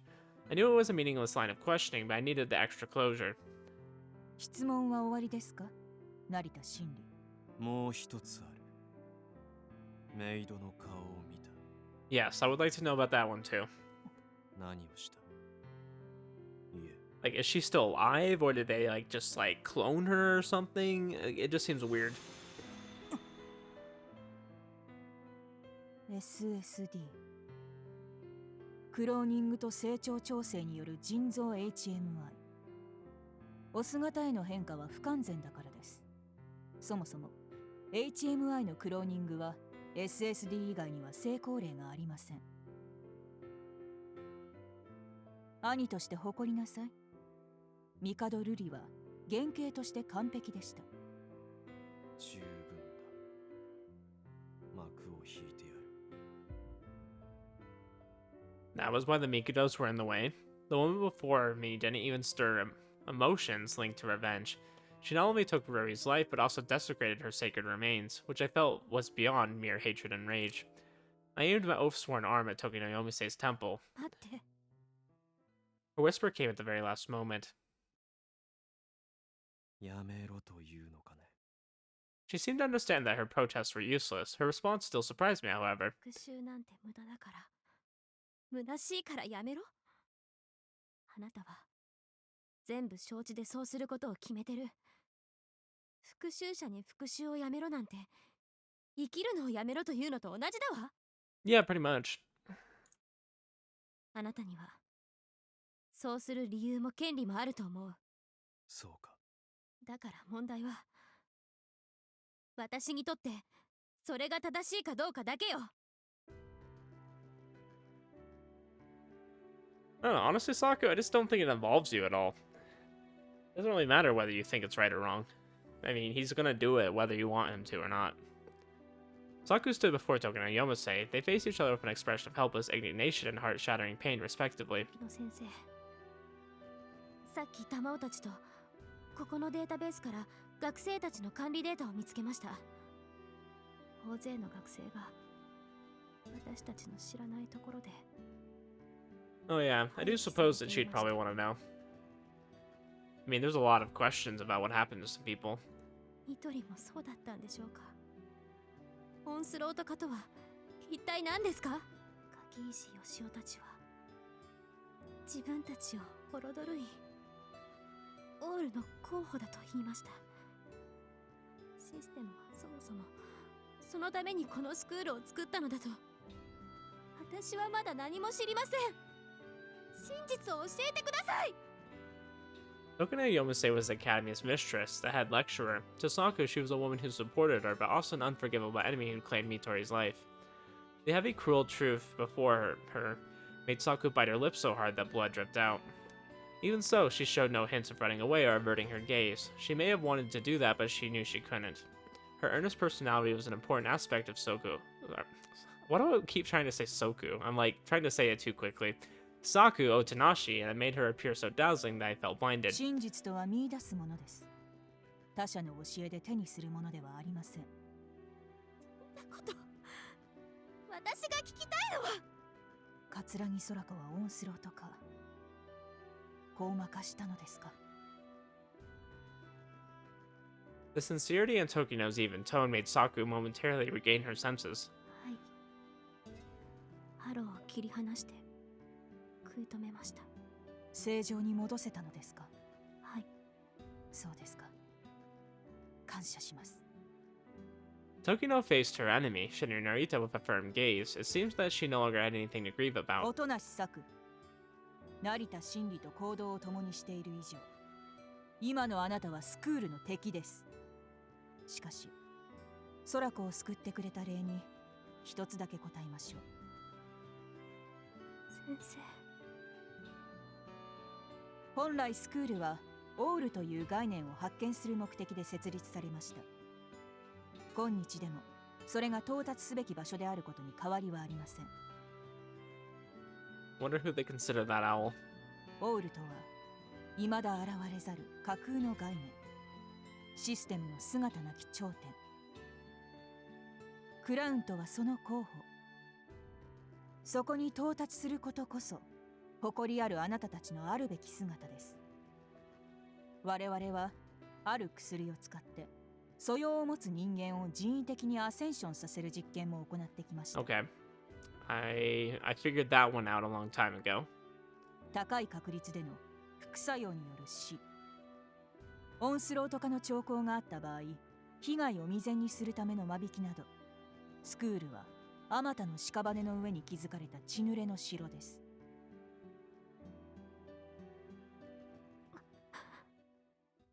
私が教えられるのは、成田真理、私はスクールを守る。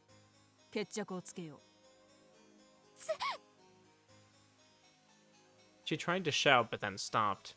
Both sides had already gathered their resolve. Saku knew nothing she had said had any hope of stopping the oncoming clash of will. The rest is silence.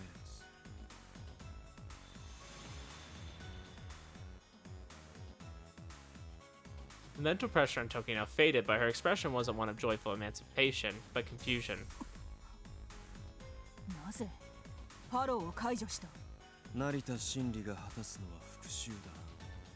お前の命を奪ったところで到底釣り合いの取れるはずもない。せめても変わる。持てる矜持と希望のすべてを奪って殺す。I placed my oath-sworn arm back in the holster and returned to the starting point in order to defeat Tokino Yomase on equal ハン ground. ではなしでという。I didn't respond. The murderous aura around us was so dense that it seemed to distort the air and create sparks. 恐怖とは未知です。 She chose to speak as a teacher in her last moments. They seemed like her final words to Saku. そして未知こそ可能性なのです。過酷な真実を前にしても恐れを超えて飛びなさい。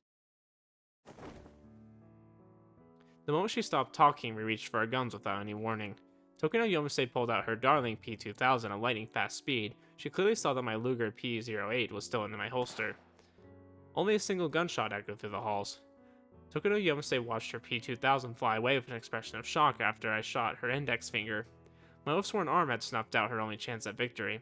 She hadn't even noticed me remove it from the holster, so she'd been sure of her victory until the final moment. What did that woman feel as she gazed at the black barrel? Did she feel Shinya Narita's righteous fury, or perhaps the curses flung by the dead? Her determination to win and hope of survival vanished, making room for despair, which seeped in during that moment, which stretched on endlessly.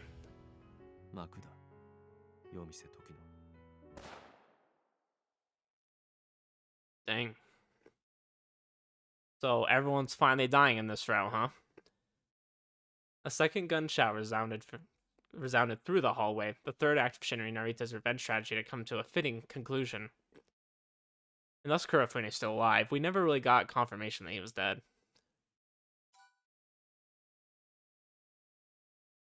Only one remained.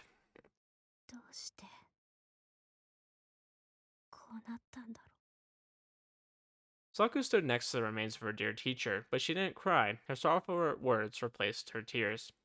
This was the second time I'd heard them on that day. It seemed as though the world's joints had broken down, but that ending was the one both Shinya Narita and Tokino Yomase had chosen. There was no longer any room for regrets. Only Kurofune remained. If he'd survived the HM's attack, he would eventually return. I turned around to prepare for his arrival. Hishiya contacted me for the device placed before me. She looked completely at her wit's end, which I'd never seen before.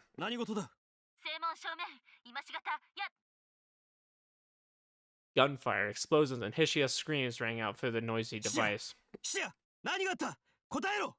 Frick, if they do something to Hishiya, we're definitely killing all of them. I don't care who it is. First came silence, then. Oh, snap. He's not freaking dead, baby. I heard a voice which I would have recognized anywhere. Kurofune Mikado.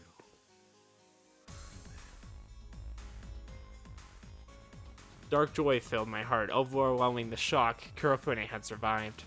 I knew that mere AHM could have killed him. Yeah. Okay, I was making sure I said that right. The enemy I'd longed for, the one I'd sought for 7 years, stood on the other side of this link.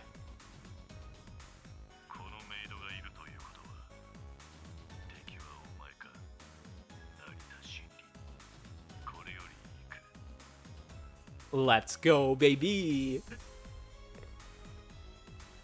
He cut the link before I managed to respond. Dark urges that I couldn't control dominated my mind. I started running, not looking back once. My legs moved as fast as possible. I found it hard to remain still in the underground facility's elevator. I passed the destroyed gate and ran down the path to the research building. Someone chased after me, but I didn't turn back to verify their identity. Dang, he is just blinded by rage. I dashed through the familiar inner garden, past the school building, and into the hallway leading to the main gate. He was there. I felt it. Not with my senses, but through the strands of fate twisting around us, and I was sure he felt the same as well. The smell of burning cinders reached my nose. The battle had started several small fires around the area. There was no employees anywhere, however, since they'd either holed up in the research building or escaped. There was no need to run. Excitement rushed through me with every step I took. The moment I'd been waiting for was finally at hand. The golden sparks flying around and mixing with the night seemed like a blessing that returned to us that night 7 long years ago. With Takashi Hanazono, Shinzen Katsuragi, and his right-hand woman, Tokino Yomase, dealt with, we finally stood on equal ground. We were enemies who cursed each other's names. Narita. The one who'd caught up to me said something, but I barely understood.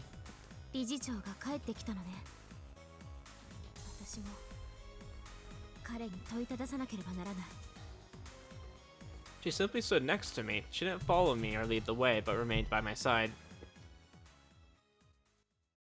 My heart contained only immense joy as I calmly stepped ahead. Kurofune appeared at the other end of the hallway, donning an air of composure. Dang. You know who he looks like? He reminds me of Giovanni from Pokemon. And he looks like he's about to fight us. and I'm so excited. I wonder if he has a Halo. Like, I've kind of wondered that, like, if they can give Halos to, like, adults. You don't really see any of the adults having one. Kurofune appeared at the other end of the hallway, donning an air of composure. お前が復讐者か。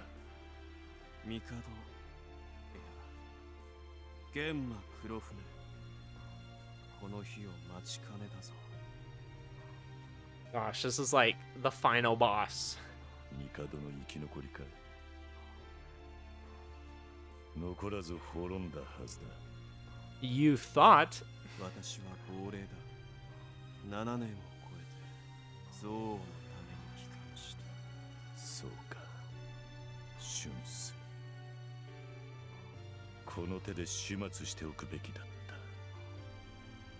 た。花園と葛城を殺したのはやはりお前か。夜店時のは始末した。残るは貴様だけだ。正門にいた女は私はここにいる。Kurofune didn't even crack a smile as he provided that answer. So he dealt with Hishiya. I closed my eyes to think back on the path that led me to that point. You know, kill Kurofune right now. Just kill him. Anybody who would touch Hishiya like that deserves to die. I don't even care anymore. Just kill him. Can't believe they killed off Best Girl. This game's awful. I don't even want to play the rest, guys. I'm gonna be honest with you. I think we should just quit right here. Let's just call this the bad end, and say we're good. No, I'm just kidding. I will finish it, but I am very upset that they killed her. Hishiya was originally completely unrelated to my foolish revenge strategy. She had no reason to stand on such a stage. She might have claimed that she did so because I'd saved her, but it was surely the other way around. I was the one who was saved by our meeting, for she let me believe that I could protect something even with bloodied hands. She received freedom and recovered a life that she could live for the sake of her own happiness. If Shinny Narita hadn't chosen a violent path, there might have been a happier end in store for her. I didn't cry, for I had promised I wouldn't when I decided that I would walk the path of vengeance. We walked down a road of strife, so there was never a chance that we would both meet at an end at the same time.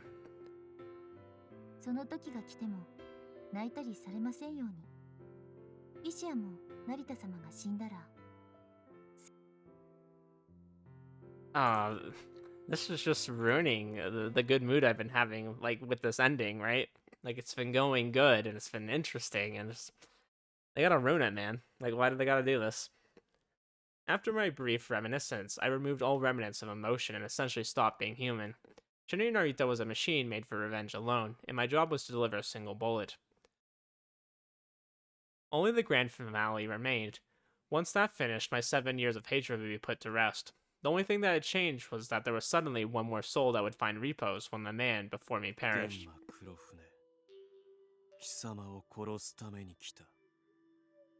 I'd only ever acted with that goal in mind. The others involved were mere obstacles or sacrifices. The sheer hatred I emanated seemed like little more than a cool breeze to him. His face resembled a firm iron mask. それがお前の理由か、成田真理。では、お前にも聞こう。おとなし作。なぜこの場にいる？ Oh, interesting. That's like a different sprite for her. I'll say that. The air grew so tense it was on the verge of bursting like a balloon. The man knew that a mere prick of a needle would spark a deadly battle, yet he remained completely calm and composed. He seemed more machine than human, which revealed that he had abandoned all emotion. Merely facing him made Saku shiver due to the pressure, but she clenched her teeth and stood tall. 真実を見定めるためです。今夜、たくさんのことを知りました。オンスローとか、ホール、システム、他にもたくさん。どうして理事長たちが成田の帝の一族を滅ぼしたのか。スクールは何のためにあるのか。私はまだ何も納得のいく答えを得ていません。よかろう、おとなし作。自ら道を切り開いてここへ至った。その行為と意志には応えねばなるまい。では講義を執り行う。何のつもりだ。今さらざれ言を聞かせるのか。I didn't expect him to regret what he had done, and I had no plan to forgive him even if he did try to apologize. Unlike Tokino Yomase, he had lived alongside the Mikidos as a Genma. However, despite that, he didn't seem to feel the least bit guilty about what he had done. Even though he stood before an enemy he should have despised, he remained the same as ever, which further filled me with resentment. 私はスクールのプレジデントだ。人を導く者として問われれば答えねばならぬ。問答なら地獄でやるがいい。I didn't intend to listen to a word of his nonsense. I closed the distance between us, not even trying to catch him off guard, and threw my fist at him. The sun of battle shocked Saku, but she failed to even see the exchange that happened next. It began with a punch to his abdomen, then a swipe, a feint, and a kick. My blows flowed like water. My blows flowed like water, and each of them was more than powerful enough to end lives. They were ancient killing techniques I'd learned from the Nameless Man. However, Kurofune simply moved in circular patterns as I attacked him with lethal blows. He deflected some of my attacks like a sturdy mountain, avoided others like a willow in a swift wind, and eventually retaliated with strikes as deadly as viper bites. He was no simple bureaucrat who held the title of chairman. I quickly realized a single mistake would have costed me my life. He stuck his right hand forward as he bent over slightly. It was an open palm, not a fist. His stance was low enough to put his head at about my chest level. He only stood a few dozen centimeters below me, but I hesitated to lower my gaze. His pose was rather odd and reminiscent of a crawling lizard. In Japanese martial arts, this was a concept called ryai, or the harmony of principles. The body moved based on physics, so you needed enough power to overcome it. However, Kurofune's stance didn't seem to adhere to that idea. He switched his own movements from circular to direct, seemingly having waited for me to exhaust my repertoire. He grabbed my left hand, which had extended after my attack, then he dragged me to him and launched his elbow like a cannonball. I had no way to dodge, so instead I let it hit my ribcage, took another step forward, and slammed into his chest with as much strength as I had. Dang, Narita's actually losing, that's crazy. An impact felt akin to an explosion. The power of our attacks made our bones creak, threw us back, and had us recompose ourselves. Saku had been reduced to an onlooker and was naturally shaken by the sight. My knees worked against my will and failed to support me. Hishiya. I used my Oath of Vengeance as support to reform my combat stance. 外したか。年は取りたくないものだな。 Kurofune, on the other hand, merely wiped a bit of blood that left his mouth. My attack had certainly hit, but he withstood it so well that it frustrated me. そしてよくぞここまで到達した。血肉を削り、憎悪で磨いた技のさえ。 My tongue was so dry that I failed to form a response. I definitely hadn't underestimated him, but I couldn't help but feel that I had. In spite of his odd stance, his techniques were truly effective, fierce and peerless. I only knew one other man as capable as him. 何を驚く。現場は帝の影を引き受けた者。私はその棟梁だった男だ。帝の名を奪った貴様が今さらそれを言うか。 I realized that I couldn't be careless while closing the distance between us, then grinded my teeth in anger. Any openings I had created through tricks would have resulted in my certain death. Kurofune looked directly at me, then calmly returned to a neutral stance. 聴衆は二人だが、悪くはあるまい。 And said that. 始まりは80年代の半ばだ。世界各地で HMI の発生率が上昇した。 システムの対応の一つにスクール計画の前進があった。 HMI を管理する目的でしかなかった計画を私は引き継いだ。彼らをノーブル、人類の可能性とするためだ。 My sworn enemy's speech would have attracted the attention of the passerby. It was his answer to Saku Otonashi's question. He looked entirely defenseless, like a regular teacher, but I still saw no openings. I inched closer and closer to him as I watched for my chance to attack, no matter how slim. Saku stood right behind me. For better or for worse, I was in a position that allowed me to shield her from Kurofune. 私たちには本当に可能性たる資格があるのですか？コーマが HMI のあるべき姿なら。 Indeed, both Saku and I had witnessed Sorako and HMI undergo a horrible transformation. If that warped form is our true nature, then we were more monster than human. Of course, none of that mattered to Shin and Narita. However, the same couldn't be said for Saku Otonashi. そもそも人間の定義とは何だ? それは Saku didn't have an answer. The definition of a human, most people probably believe they had an answer to that question, but when asked, they found it hard to respond. 何をもって人とするのか。生物学的見地か。今、人類と猿の DNA の塩基配列は極めて近く、厳密な区別することは困難なのだ。ならば、知性や語性、人格、精神性こそ人の根拠か。否だ。それもまた環境で構築されるものに過ぎない。ならば何をもって人間という？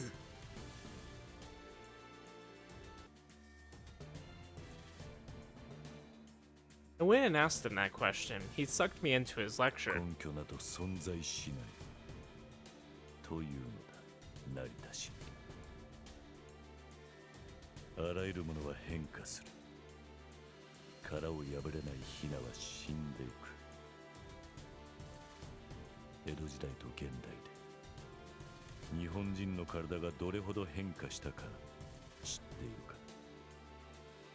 人類もまた変化し続ける。 HMI という変化さえ我々は取り込んで前進する。たとえ最初の1がどこから来たにせよ、 HMI とは恥じることなく人類なのだ。 He voiced his heavy-handed logic without hesitation, as though to disperse all of Saku's worries. Like a devout believer would pray to God, Kurofune too appeared convinced of his belief. When Saku fell silent, Kurofune left a mental gap smaller than a needle's tip, which I used to jump forward with murderous intent. Kurofune had prepared for my assault. As I took my step, he dashed away, but his momentum was so low that it seemed like he would grind it against the ground. I slipped by 3 of his backhand strikes like an illusion, but then the object of my hate vanished. Oh dang, I think he just threw us. Then when I felt a hand grab my jaw from behind, I threw myself into a frontward somersault to escape his clutches. These were Genma techniques. If I'd reacted even a second slower, he would have easily snapped my neck. He relentlessly attacked me again, and his presence seemed to fade once more. I knew what I had to do. His odd stance and movement seemed to blind not just my sight but all my senses. He appeared to turn almost invisible. Shin Narita's Halo, Hamlet 12, was a power that imprinted words into the target. No matter how fast he was, he had no means to outrun sound. Yeah, I have a feeling this isn't going to work on him too well. Kurofune appeared next to the wall on my left, then he threw his right palm into a nearby pillar. The impact made my ears buzz, which made me realize it wasn't a mere palm strike, but a permeating blow. However, what truly surprised me was his next move. His movement should have been suppressed, but he slipped in right before me and launched an intense thrust into my left shoulder. My knee sunk into his side. We both landed clean hits on each other yet again. I knew my attack did damage, but the shock rushing through my body was even stronger and seemed to drain my strength. Instead of attacking again, we both created distance between us. Saku still stood there, speechless. 荒削りな技でこうまで追いすがるとは。お前の執念、なかなかに見せてくれる。My left arm felt as good as dead. My consciousness almost cut off a few times, but I kept it together by clenching my teeth and keeping myself steady. The pain was nothing, compared to the suffering endured by those who died, like Ruri and Hishiya. Even the worst rips and tears in my flesh were mere scratches. However, something about the situation made next to no sense to me, and so I questioned him. 先天性 HMI の血族の多くは自らを魔と定義する。魔を求めながらそれを恐れる。玄魔とは帝の影、その守りならば、万一当主が狂ったならば、それを始末する役割を負うのも当然。Interesting. So you guys were the ones who snuffed out the ones who went rogue.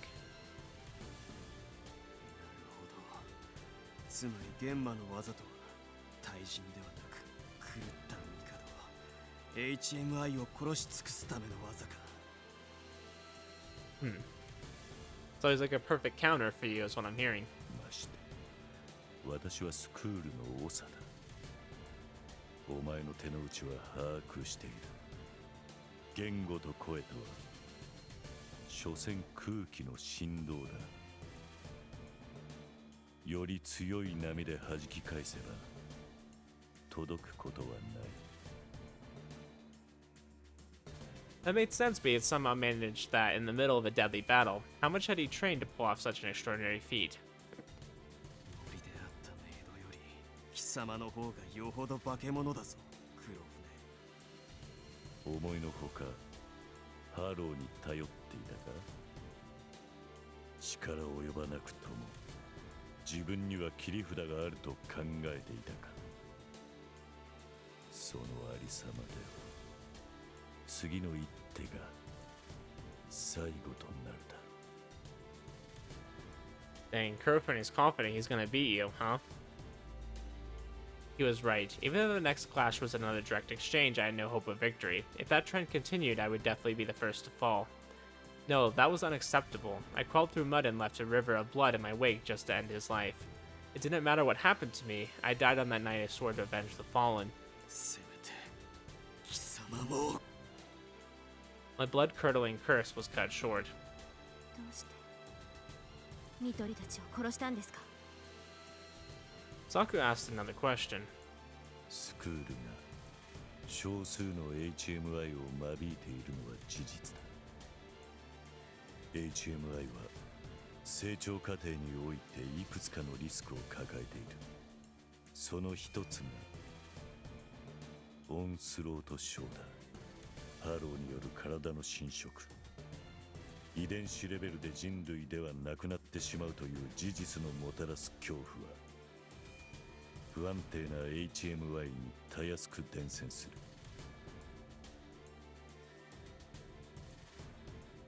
実際にオンスロートと接触した HMI は 40% という超高確率でオンスロート化するのだ。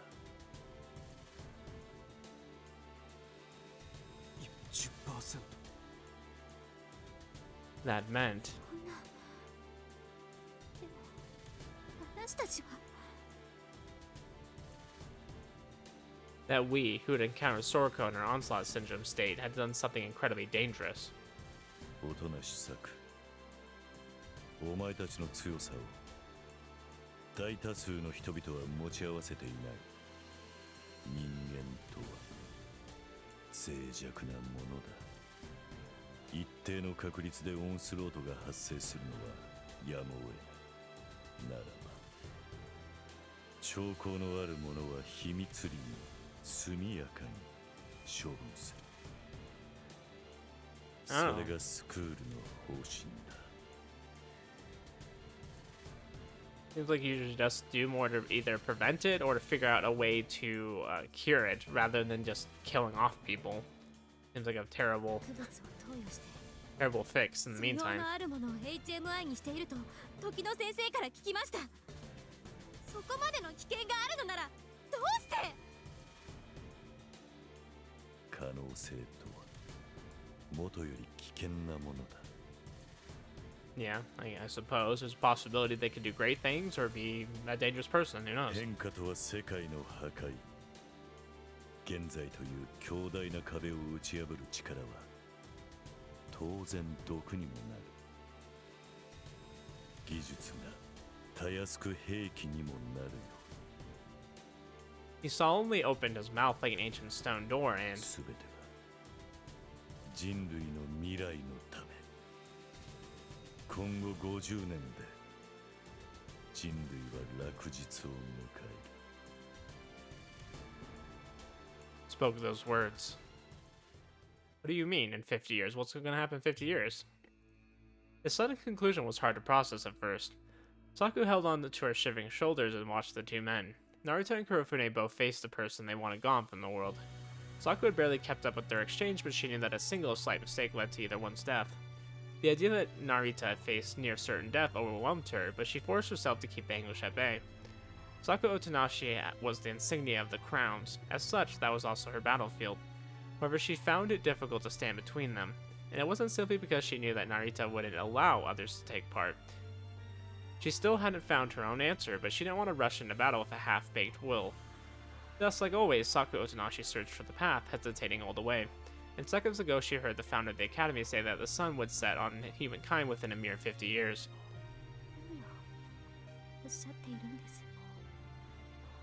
Saku knew Kurofune as a pillar of reason, so prophetic words didn't suit him.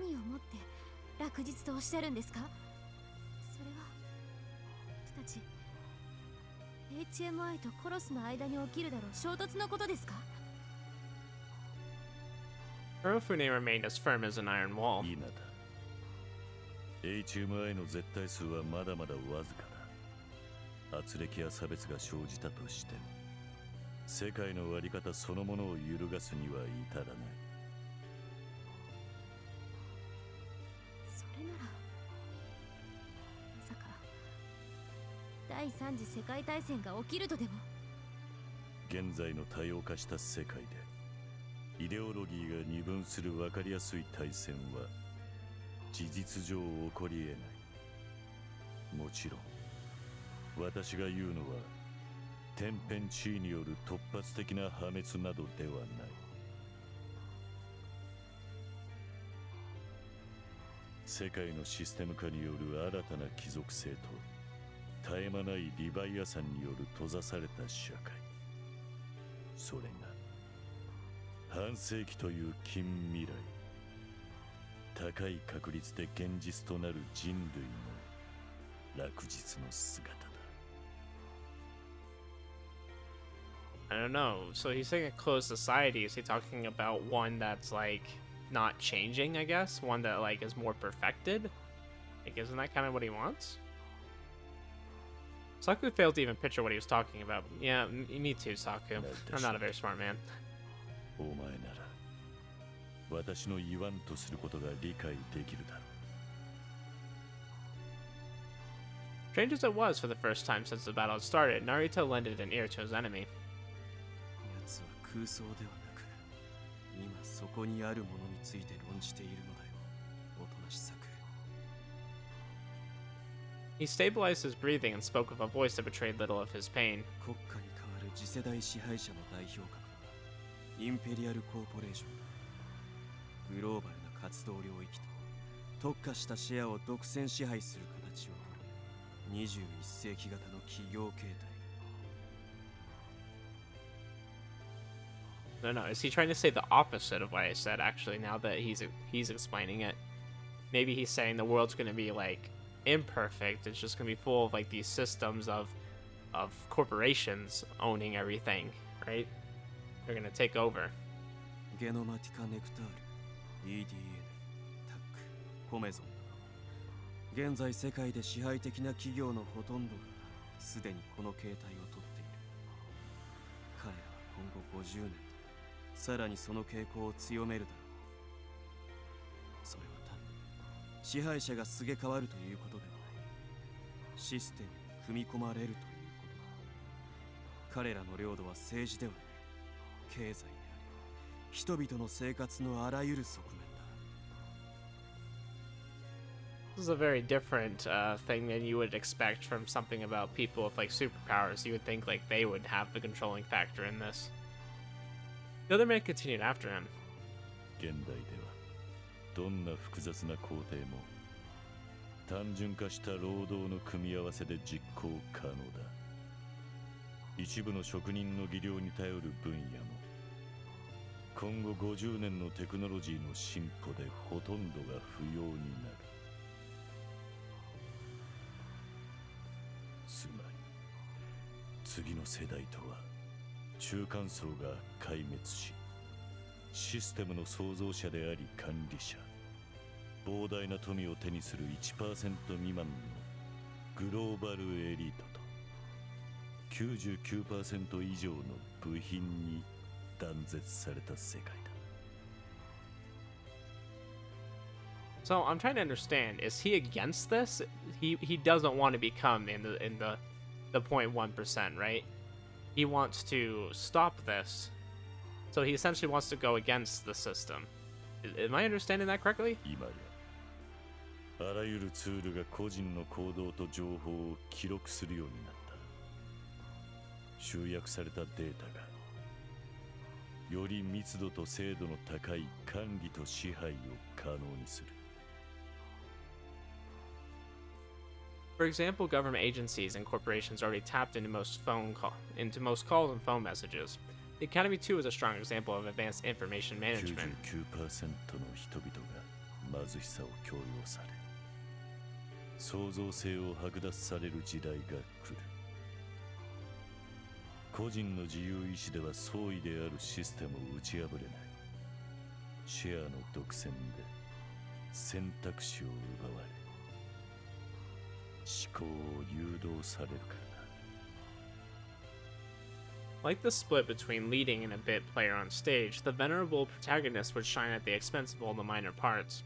But that... 私はやがて来る落日を必ずしも悪だと言いたいわけではない。現代の社会が先進国による富の簒奪であるとすれば、次の世界は全員が平等に貧しい社会だ。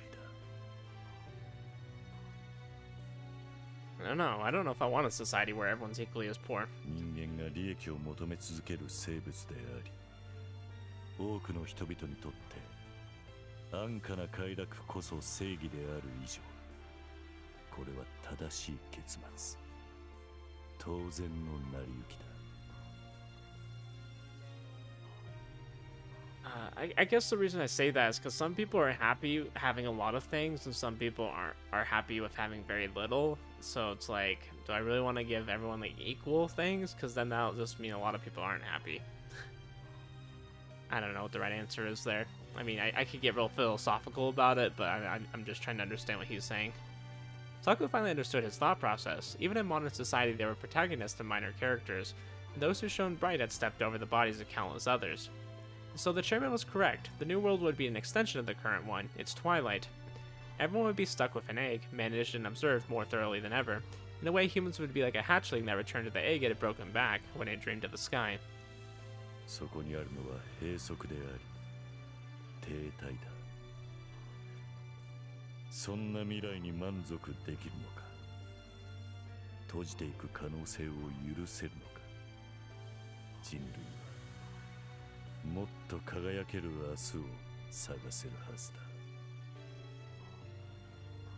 だ。Okay, now that you like worded it like this, that makes a lot more sense. I wish you would have just said that in the first place, but he's pretty much saying he doesn't want humanity to stop growing and stop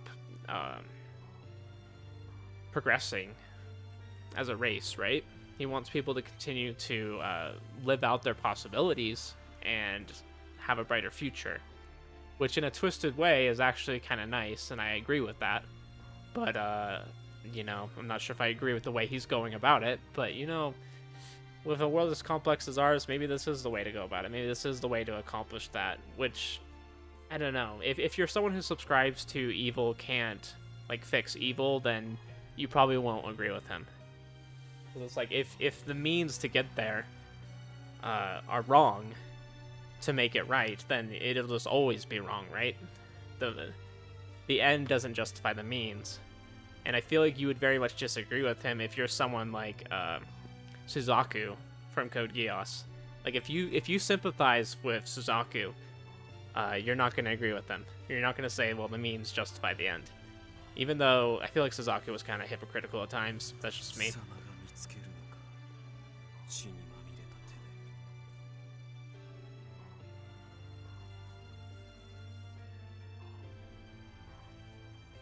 それが人間のあり方だ。成田真理。自分たちのために全てを浪費していくもの。他者も星も、己自身さえ。人間とは、血塗られた道の上で踊る道化に過ぎ。ならば、目をそらすことなく踏破するのだ。 すべての宿命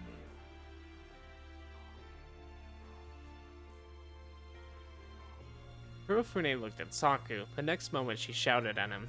総意で望まれた未来に私たちが何をできるというんですか？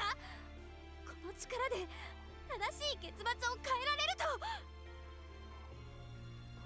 I mean, yeah. I feel like someone that has supernatural powers could stop a world that's pretty dystopian. Kurofune denied her words before she even finished. 世界を変えるのは何者だ？英雄か？いいな。英雄とは怪物の裏返しだ。それは同じものでしかない。英雄が倒すべき悪とは、突き詰めれば人間自身の影なのだ。無名の人々が H を手に目覚めるのか。いいな。人間はどうしようもなく愚かで身勝手な悪をはらむ生き物だ。輝く理想も必ず誰かの悪意によって地に落ちる。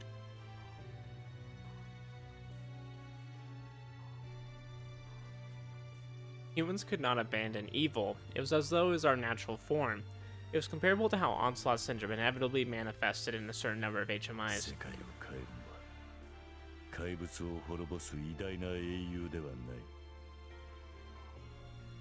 愚かな人々の目覚めを待つ無双ではない。おとなしさく。ハローの本質とは何だ？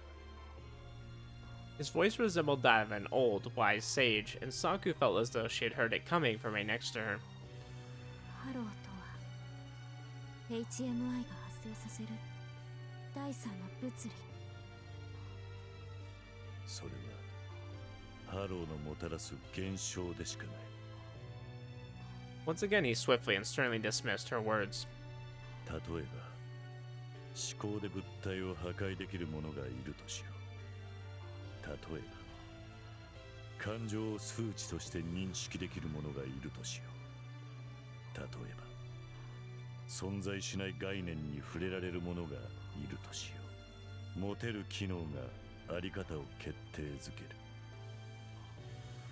異能が当たり前の者にとっての世界は我々とは全く異なる形をしているだろう。 世界の認識を再化するハロー。既存とはかけ離れた視座こそ殻を打ち破る。アインシュタインがたった一つの方程式でそれまでの世界を覆したように。 Perception defined the shape of the world, and limits were something a person set on themselves.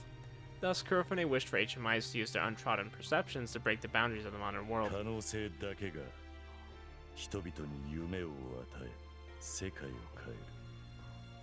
すなわち、新たな可能性の提示。それがノーブルのなすべき役割。それは暗い空に輝く一つの星。 彼方を目指し追いかけようという希望を与える。閉じた世界の壁を切り開き、進むべきフロンティアを人々に提示する。我々は前進する。いつの日かたどり着かねばならぬ。飢えを、病を、差別を、憎悪を、戦争を、屈辱を、停滞を、老いを、死を打ち破り、人々の報われる世界へと。胸を張れ、お前たちは輝ける未来の最先端なのだ。 Gosh, this is a very lengthy fight. I wasn't expecting him to have so much to say. I knew he had some stuff to say. He has been very quiet the whole game, but Kurofune's distant yet extremely grandiose view of the future rid Saku of her words. I don't know, can we just kill him and get on with this?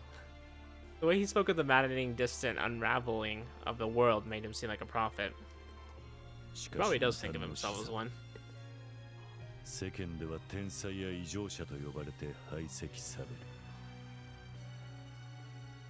それを守り育てるためにスクールはある。中には人類と相入れぬ可能性もあるだろう。それさえ受け入れられる時が来るとしても、まだ我々は未熟だ。今の時点ではそれを排除するのが正義だ。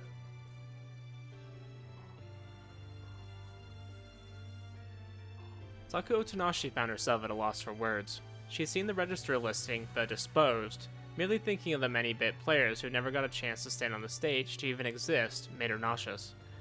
They would never be rewarded for their suffering in the distant future. どうしてそんなに平然としていられるんですか。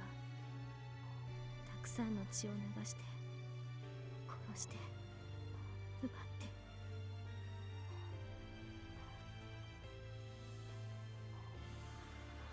自らの正しさを信じているからだ。I suppose that's not too different than Narita, honestly. I mean, if you believe you're doing the right thing, it's like, okay, who's to stop you, you know? His unhesitant response made Saku Otonashi realize the path she had to take.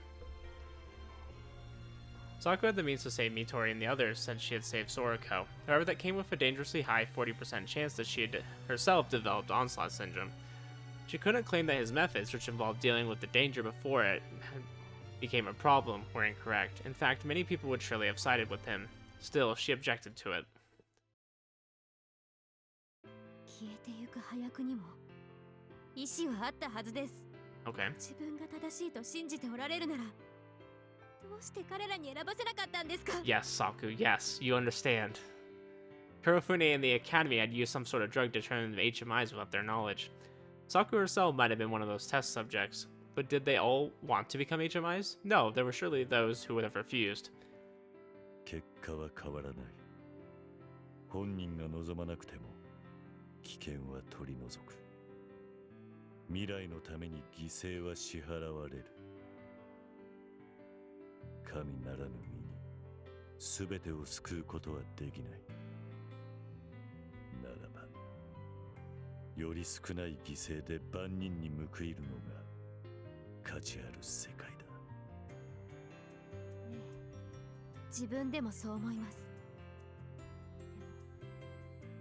できなかったのとやろうとさえしなかったのは違うんです。死んだ彼らは犠牲ではありません。人間です。たとえ舞台の上で踊るしかない影だとしても、私たちには意志があります。運命という嵐になぎ倒されるだけの名もない破薬だとしても小さな叫びを上げているのです。生きていればきっと何かを成したでしょう。それは世界と比べれば取るに足らない塵だったかもしれない。でもそれもまた可能性と呼ぶべきものだったはずです。生きてある命が数えきれない破薬を未来のための投資として、ただの数として消費し尽くしていくのなら、それを正しいと疑わないのなら、来るべき落日とどう違うと言うんですか。 I don't know, I feel like in a way when you're just like sacrificing people and you like stop forgetting that they're an individual being, you're losing your humanity that way. ためらいはより多くの犠牲を生む。未来のために我々は決断し進まなければならない。名もない早くたちにも見ていた夢があった。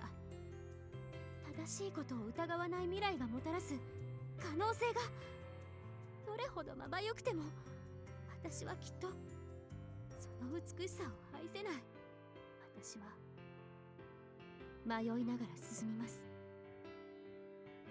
あなたたちが不要だと捨てたものを拾い集めて、あなたたちが見なかったところへ。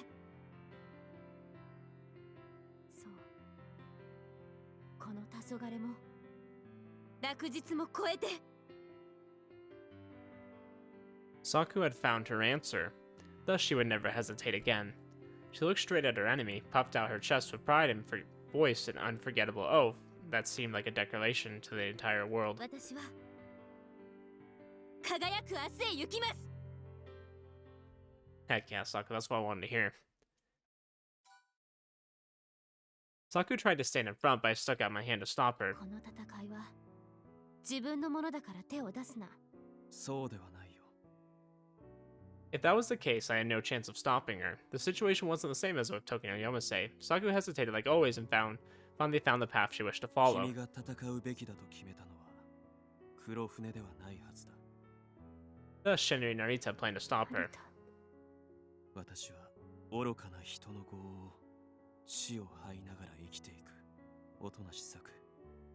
君は飛んでゆくものだ。戦うべき時と相手を。 I reminisced about the sky I'd gazed about long ago alongside my childhood friend. Young fingers had pointed at a rainbow decorating it. The vibrant colors that sliced through the sky inspired me to dash toward it. I'd had dreams of catching up to that bridge in the sky. Looking back at it, the idea was extremely childish. No matter how fast or far a person ran, they had no chance of reaching the end of a rainbow. Still, the dreamlike shine I'd seen before the clouds was most definitely beautiful. I finally had my answer. Shinri Narita had desired revenge, however in actuality I had never understood my role. The sudden sense of loss, the pain I'd felt amidst the Crimson Sea, the life leaving Ruri as I held her in my hands. I didn't know why the tragedy had picked Shunsui Mikado as the protagonist, thus I simply wanted someone to tell me. Was it a punishment for some sin I wasn't even aware of, or the effect of a grudge? Neither of those were true, for the actual reason was quite simple. Tragedies existed everywhere in the world and in no small quantities. My own sadness was but one of many. That is very true. You know, everyone out there, no matter where you go in the world, someone's gonna be suffering. It's not unique to you, but you know, I mean, it's not to downplay someone's suffering. Like everyone that suffers, you know, should have sympathy. It's like it's not a competition to see who can suffer more, right? It's like everyone deserves love, and just because you don't suffer as much as somebody else doesn't make you any less of a human being, right? Human life was extremely fleeting. People died easily for no logical reason, and all that we'd achieved could be reduced to ash and dispersed. The peace surrounding us crumbled with one roll of God's cruel dice. It all stood on thin ice, and though everyone knew that, we simply ignored it. Human sanity couldn't cope with that harsh truth. And more than anything else, Shinri Narita found the despicable nature of this world truly unforgivable. Humans were but shadows crawling on a cruel stage. Some were given roles and made to dance like gestures, but all we really had was a very small thing of our own. A very small thing, our will.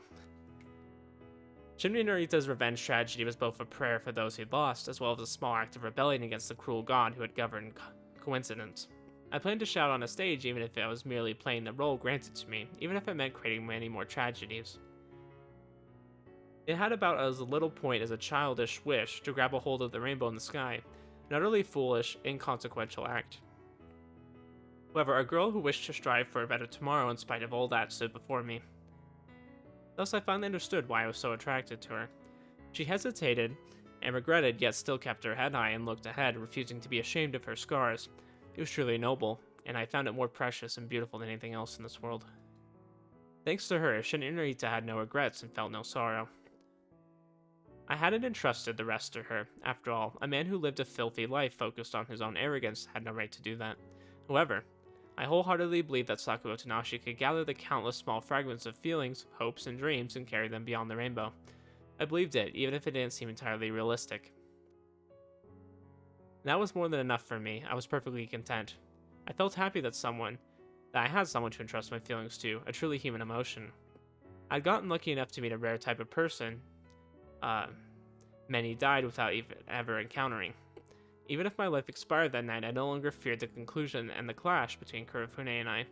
In fact, the quiet sound of the wind and the dancing sparks filled my heart with satisfaction. After a long time, one young maiden had reminded me of the true meaning of life, of what could truly shine. And so, once again, I turned away from the light of the world, embraced my boiling resentment, and solemnly moved forward step by step. Shin and Narita no longer had the right to walk in sunlight, and I had to stride down my bloodied path of strife until the very end. Narita Shinri. 私と共に人類の未来に尽くせ. Interesting, he's inviting him to join him again. This isn't the first time. My sworn enemy extended his right hand to me. 怒りと憎悪であまたの人間を踏みしめながら鉄の意志と執念でここまで来た。称賛すべき努力だ。しかし復讐とは無意味なものだ。意味など必要はない。愛を抱け、許しを施せ。画集を殺す理性こそ人間の証明。犯した罪の償いに自らの命を人類の未来に捧げろ。私は許しがたき敵である。お前のすべてを許そう。I mean, he said earlier he wasn't going to forgive him. 互いの悪を、憎しみを、もろもろの悲劇を、許し得ぬすべてを許し、手を取り合おう。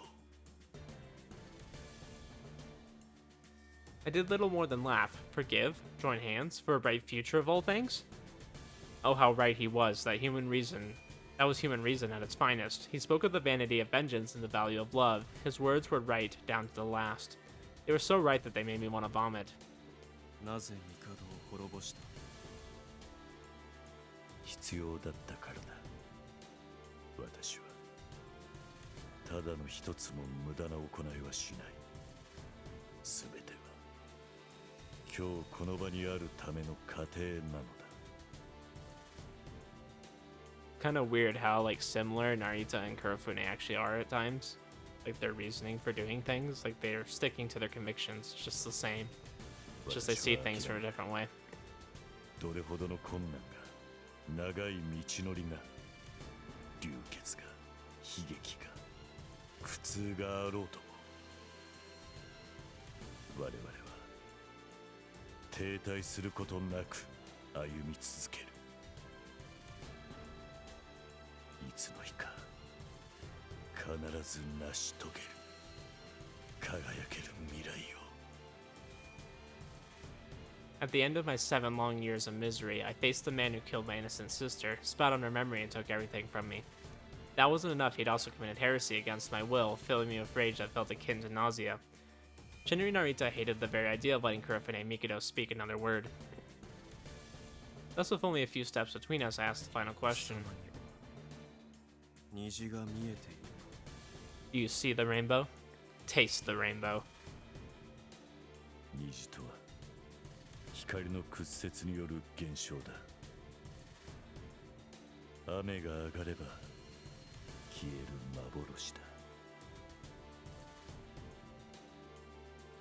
Kurofune swiftly dismissed the question. To him, it appeared entirely meaningless. However, that answer was more than enough for me, for I still saw the rainbow from that day every time I closed my eyes. 哀れな貴様は私と同じく出番を終えた役者だ。役が終われば潔く舞台を降りろ。そんな道理もわからんのなら私が引導を渡してやる。 There was nothing left to say. If I started to voice my grudge, I would have needed millions of words. And if I were to explain the gravity of his sin, I would have needed thousands of years. After traveling such a long path, I simply wished to deliver a fatal blow with my oath-sworn arm. Not as a machine, but as a human, I... Mikado Kurofune. これより成田真竜。貴様を殺す。 Alright, let's get to it. I mean, I was enjoying the conversation, but I'm like, oh my gosh, this is going on forever. As he waited for the next few steps, Kurofune lost himself in thought. Shunsui Mikado. Kurofune Mikado, the man who was once known as Kurofune Genma, knew that it had all begun with that name. Their way of life was wrong from the very beginning. The Mikado blood would persist while the Genmas would serve it. It was a foolish tradition that continued for centuries, never once changing. A man named Motoharu Mikado was the last head of the Mikados, and he dreamed of keeping the Mikado blood from thinning. He was a close friend of Kurofune. They'd been together since they were young, so they believed that that would never change. Once Motoharu grew, however, he became tyrannical. It was no surprise since those of the Mikado blood often lost their sanity as they aged. They were violent, relished bloodshed, and committed murder. The thicker their blood, the more likely they would end up like that. Once that happened to a person, they were shut in the basement, and then the Genmas had to guard them. Kurofune had made a fatal mistake once. He knew it was a foolish decision, but he'd embraced the impossible dream that his friend could regain his sanity. That year, a major event had occurred, and Motoharu Mikado's ambition was revealed. He wished to travel to the outside world, taking his blood and power with him. The elders had tried to admonish him for the thought, but he was also the sole source of their hope. Amidst the thinning bloodline, his blood was especially strong, like a sudden mutation, and so they'd hoped and gambled on it. Kurofune himself had similar hopes. He'd actually wished to keep the fading bloodline alive more than Motoharu himself. Unfortunately, the world was vast and contained many monsters that surpassed all their expectations. The devilish manifestation of ancient blood suffered a staggering defeat. All of his subordinates had died. Motoharu had returned all by himself, and the first defeat in his life had made him descend further into madness. He sought more blood. He wished for blood even more pure than his own, so he could wash away the stink of his defeat. Thus he had snatched a woman to use as a breeding mare. Forcing a branch family into obedience proved no issue. The woman had a certain man she'd promised to spend her life with, but he was no obstacle. That man, Kurofune, had pled for the woman's safe return. It was the one and only time in his life that he'd requested anything. However, he was locked away and made an example of because he dared to defy the Mikados. And by the time he'd finally earned his freedom, Shunsui Mikado had already been born. That was why he sworn to exterminate the Mikados. As I took the final few steps, I lost myself in thought. I knew there was more to his actions than he'd let on. Why had Kurofune Genma betrayed the Mikados? Out of selfishness or ambition, perhaps? 7 years ago, many people had spoken about Kurofune Genma. Some had called him loyal, said he was a close friend of my father, or that he was a fool. Looking back, it seemed readily apparent that there were things that they never spoke of around a child like me. He had always yearned for the outside world, dreamed that he had things to accomplish there. And the Mikados had gotten in the way of said dream. However, intense hatred was no doubt the trigger. He'd given his all to obey and serve, and only hatred had ever led him astray. Many years had passed when he hid his disdain and served like a puppet, but then came the night when golden sparks fell like snow. Crimson vipers of flame had risen to the sky, roaring at the cold moon shining above. The men, the women, the children, the elderly, he'd killed everyone, and for that was the only way to break the cage of the Mikado. By the time he found her amidst the flames, the woman had already died. Her body was in such a horrendous state that it was hard to tell whether she was killed by Motoharu Mikado or by a stray bullet. When a child who happened to survive wandered out, he shot him without hesitation. Shunsui Mikado should have died at that moment. However, with those burning ruins, Shunsui miraculously recovered, so Kurofune didn't finish him off. Not out of mercy, but hesitation. The features on that face that gazed up at him made him pause. Perhaps he had his reasons. I hadn't seen my father, Motoharu, very often. He locked himself up in his study, rarely left, and even though I was young, I knew everyone avoided him. My mother had rarely conversed with him, and she often had a distant look on her face. That was the reason why I'd found the mansion suffocating. I'd always found reasons to leave alongside Tigey in order to avoid it, and Sorako and Ruri often joined us. However, that was all in the past that had been burned to ashes. What of it, though? My moment of weakness, the decision not to kill him, had brought about this encounter. In a way, the Avenger before me, who survived 2 deaths in 7 years of strife, was simply another monster born in the Mikino bloodline. He was already severely injured. His left arm remained limp at his side. Despite that, he approached me without fear, which made him seem like a true demon. It was time to correct the mistake he had made 7 long years ago. There was no need to talk about the past any longer. What of it, though? Even if all the laws in the world sided with Kurofune, the dead would never walk again. The image of the burning mansion, my dead sister, and the rest of the family motivated me, despite my body being on the brink of death. I didn't care about his reason. The only thing that mattered was the hatred burning within my heart.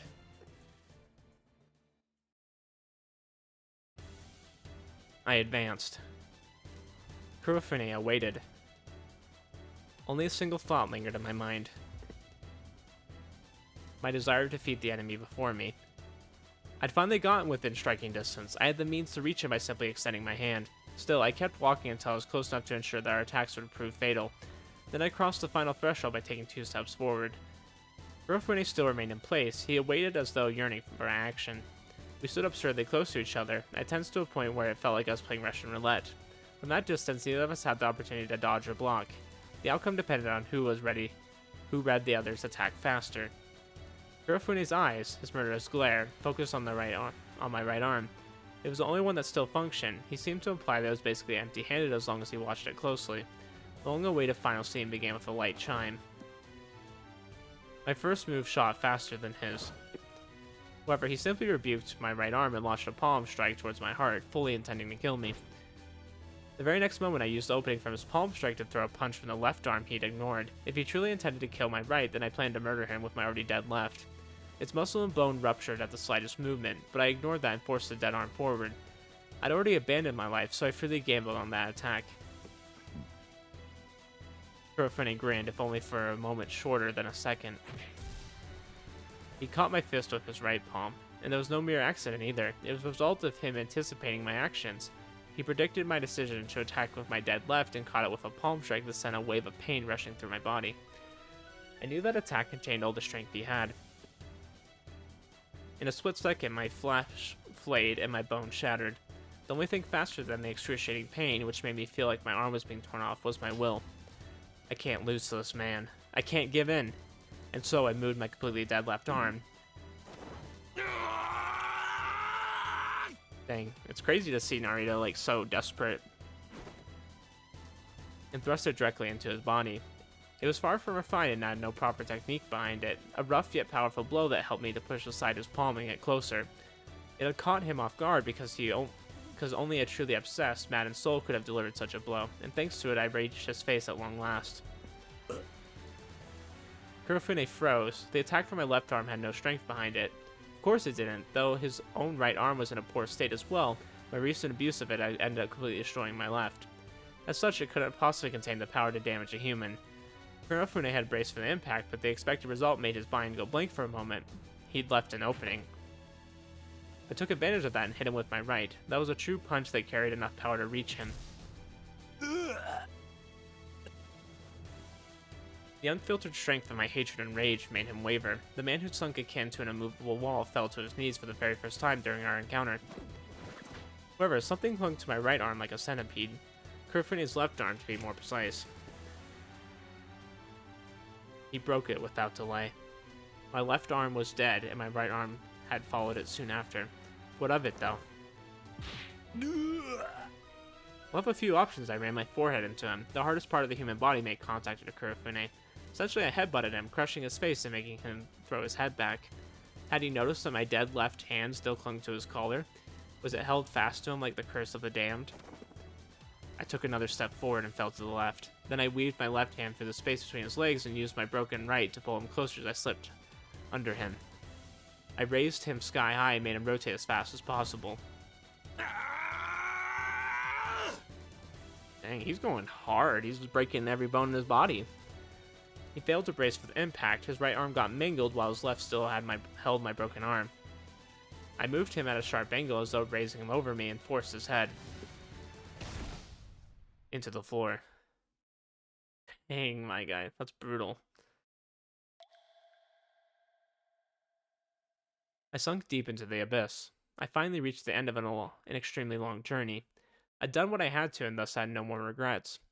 I closed my eyes and dreamed of being reduced to ash. The curtain finally dropped on my inexplicably long revenge tragedy.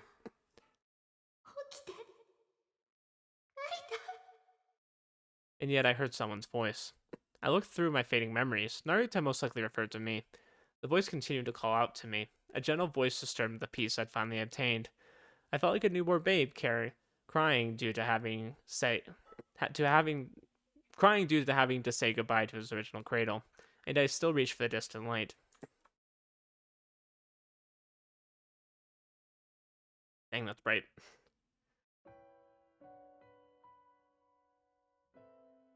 Someone grasped the hand I held out. Its softness delivered the warmth of life to me. I saw Saku looking down at me, crying her eyes out.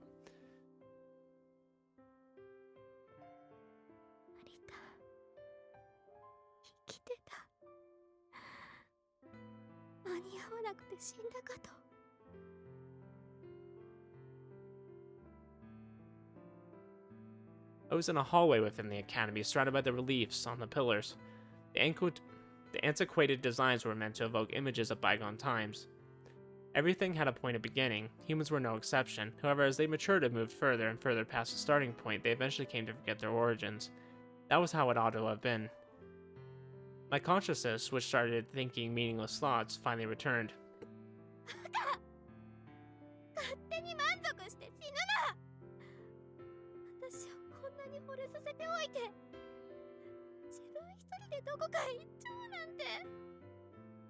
The tears that fell onto my cheek felt hot. Why had I survived? I would have been at peace if I'd simply expired on the spot.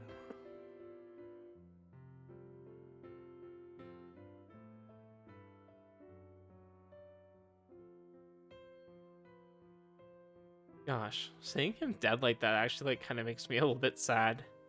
Is that bad? Like I hope sometimes when I'm cheering Narita on, it doesn't seem like I'm condoning killing for any reason. I know it's a story, and so I'm fine with it being the story, but it still hurts to see someone die. Even in a game, it can still hurt you. Even someone I disagree with too. It still hurts sometimes. Saku said nothing and merely looked towards my sworn enemy. He was leaning against a wall, clearly dead.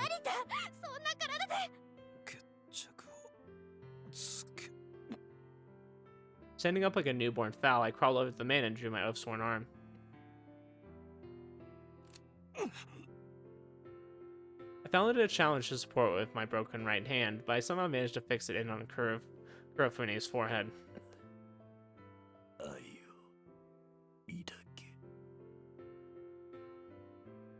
Words escaped the corpse's mouth. I refused to believe it, so I looked again and confirmed that he was indeed dead. Was that an auditory hallucination or his final breath? Regardless, the man had denied Shinri Narita's true nature. Had denied Shinri Narita's nature until the bitter end.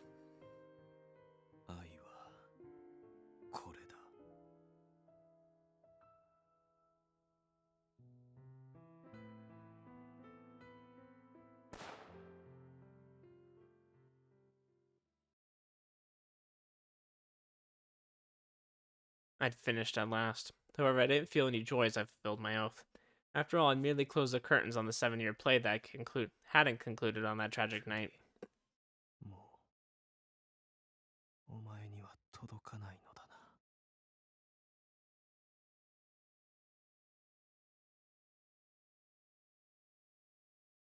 The dead had no means to reply to the prayers of the living. They had no means to applaud or grant solace. In the end, revenge was simply a way for the living to cope. I stood in place like an empty husk. Saku merely watched, saying nothing. How long did I stand there like that? I honestly didn't know, but I eventually heaved a heavy sigh and felt like moving again. Honestly, they did her dirty.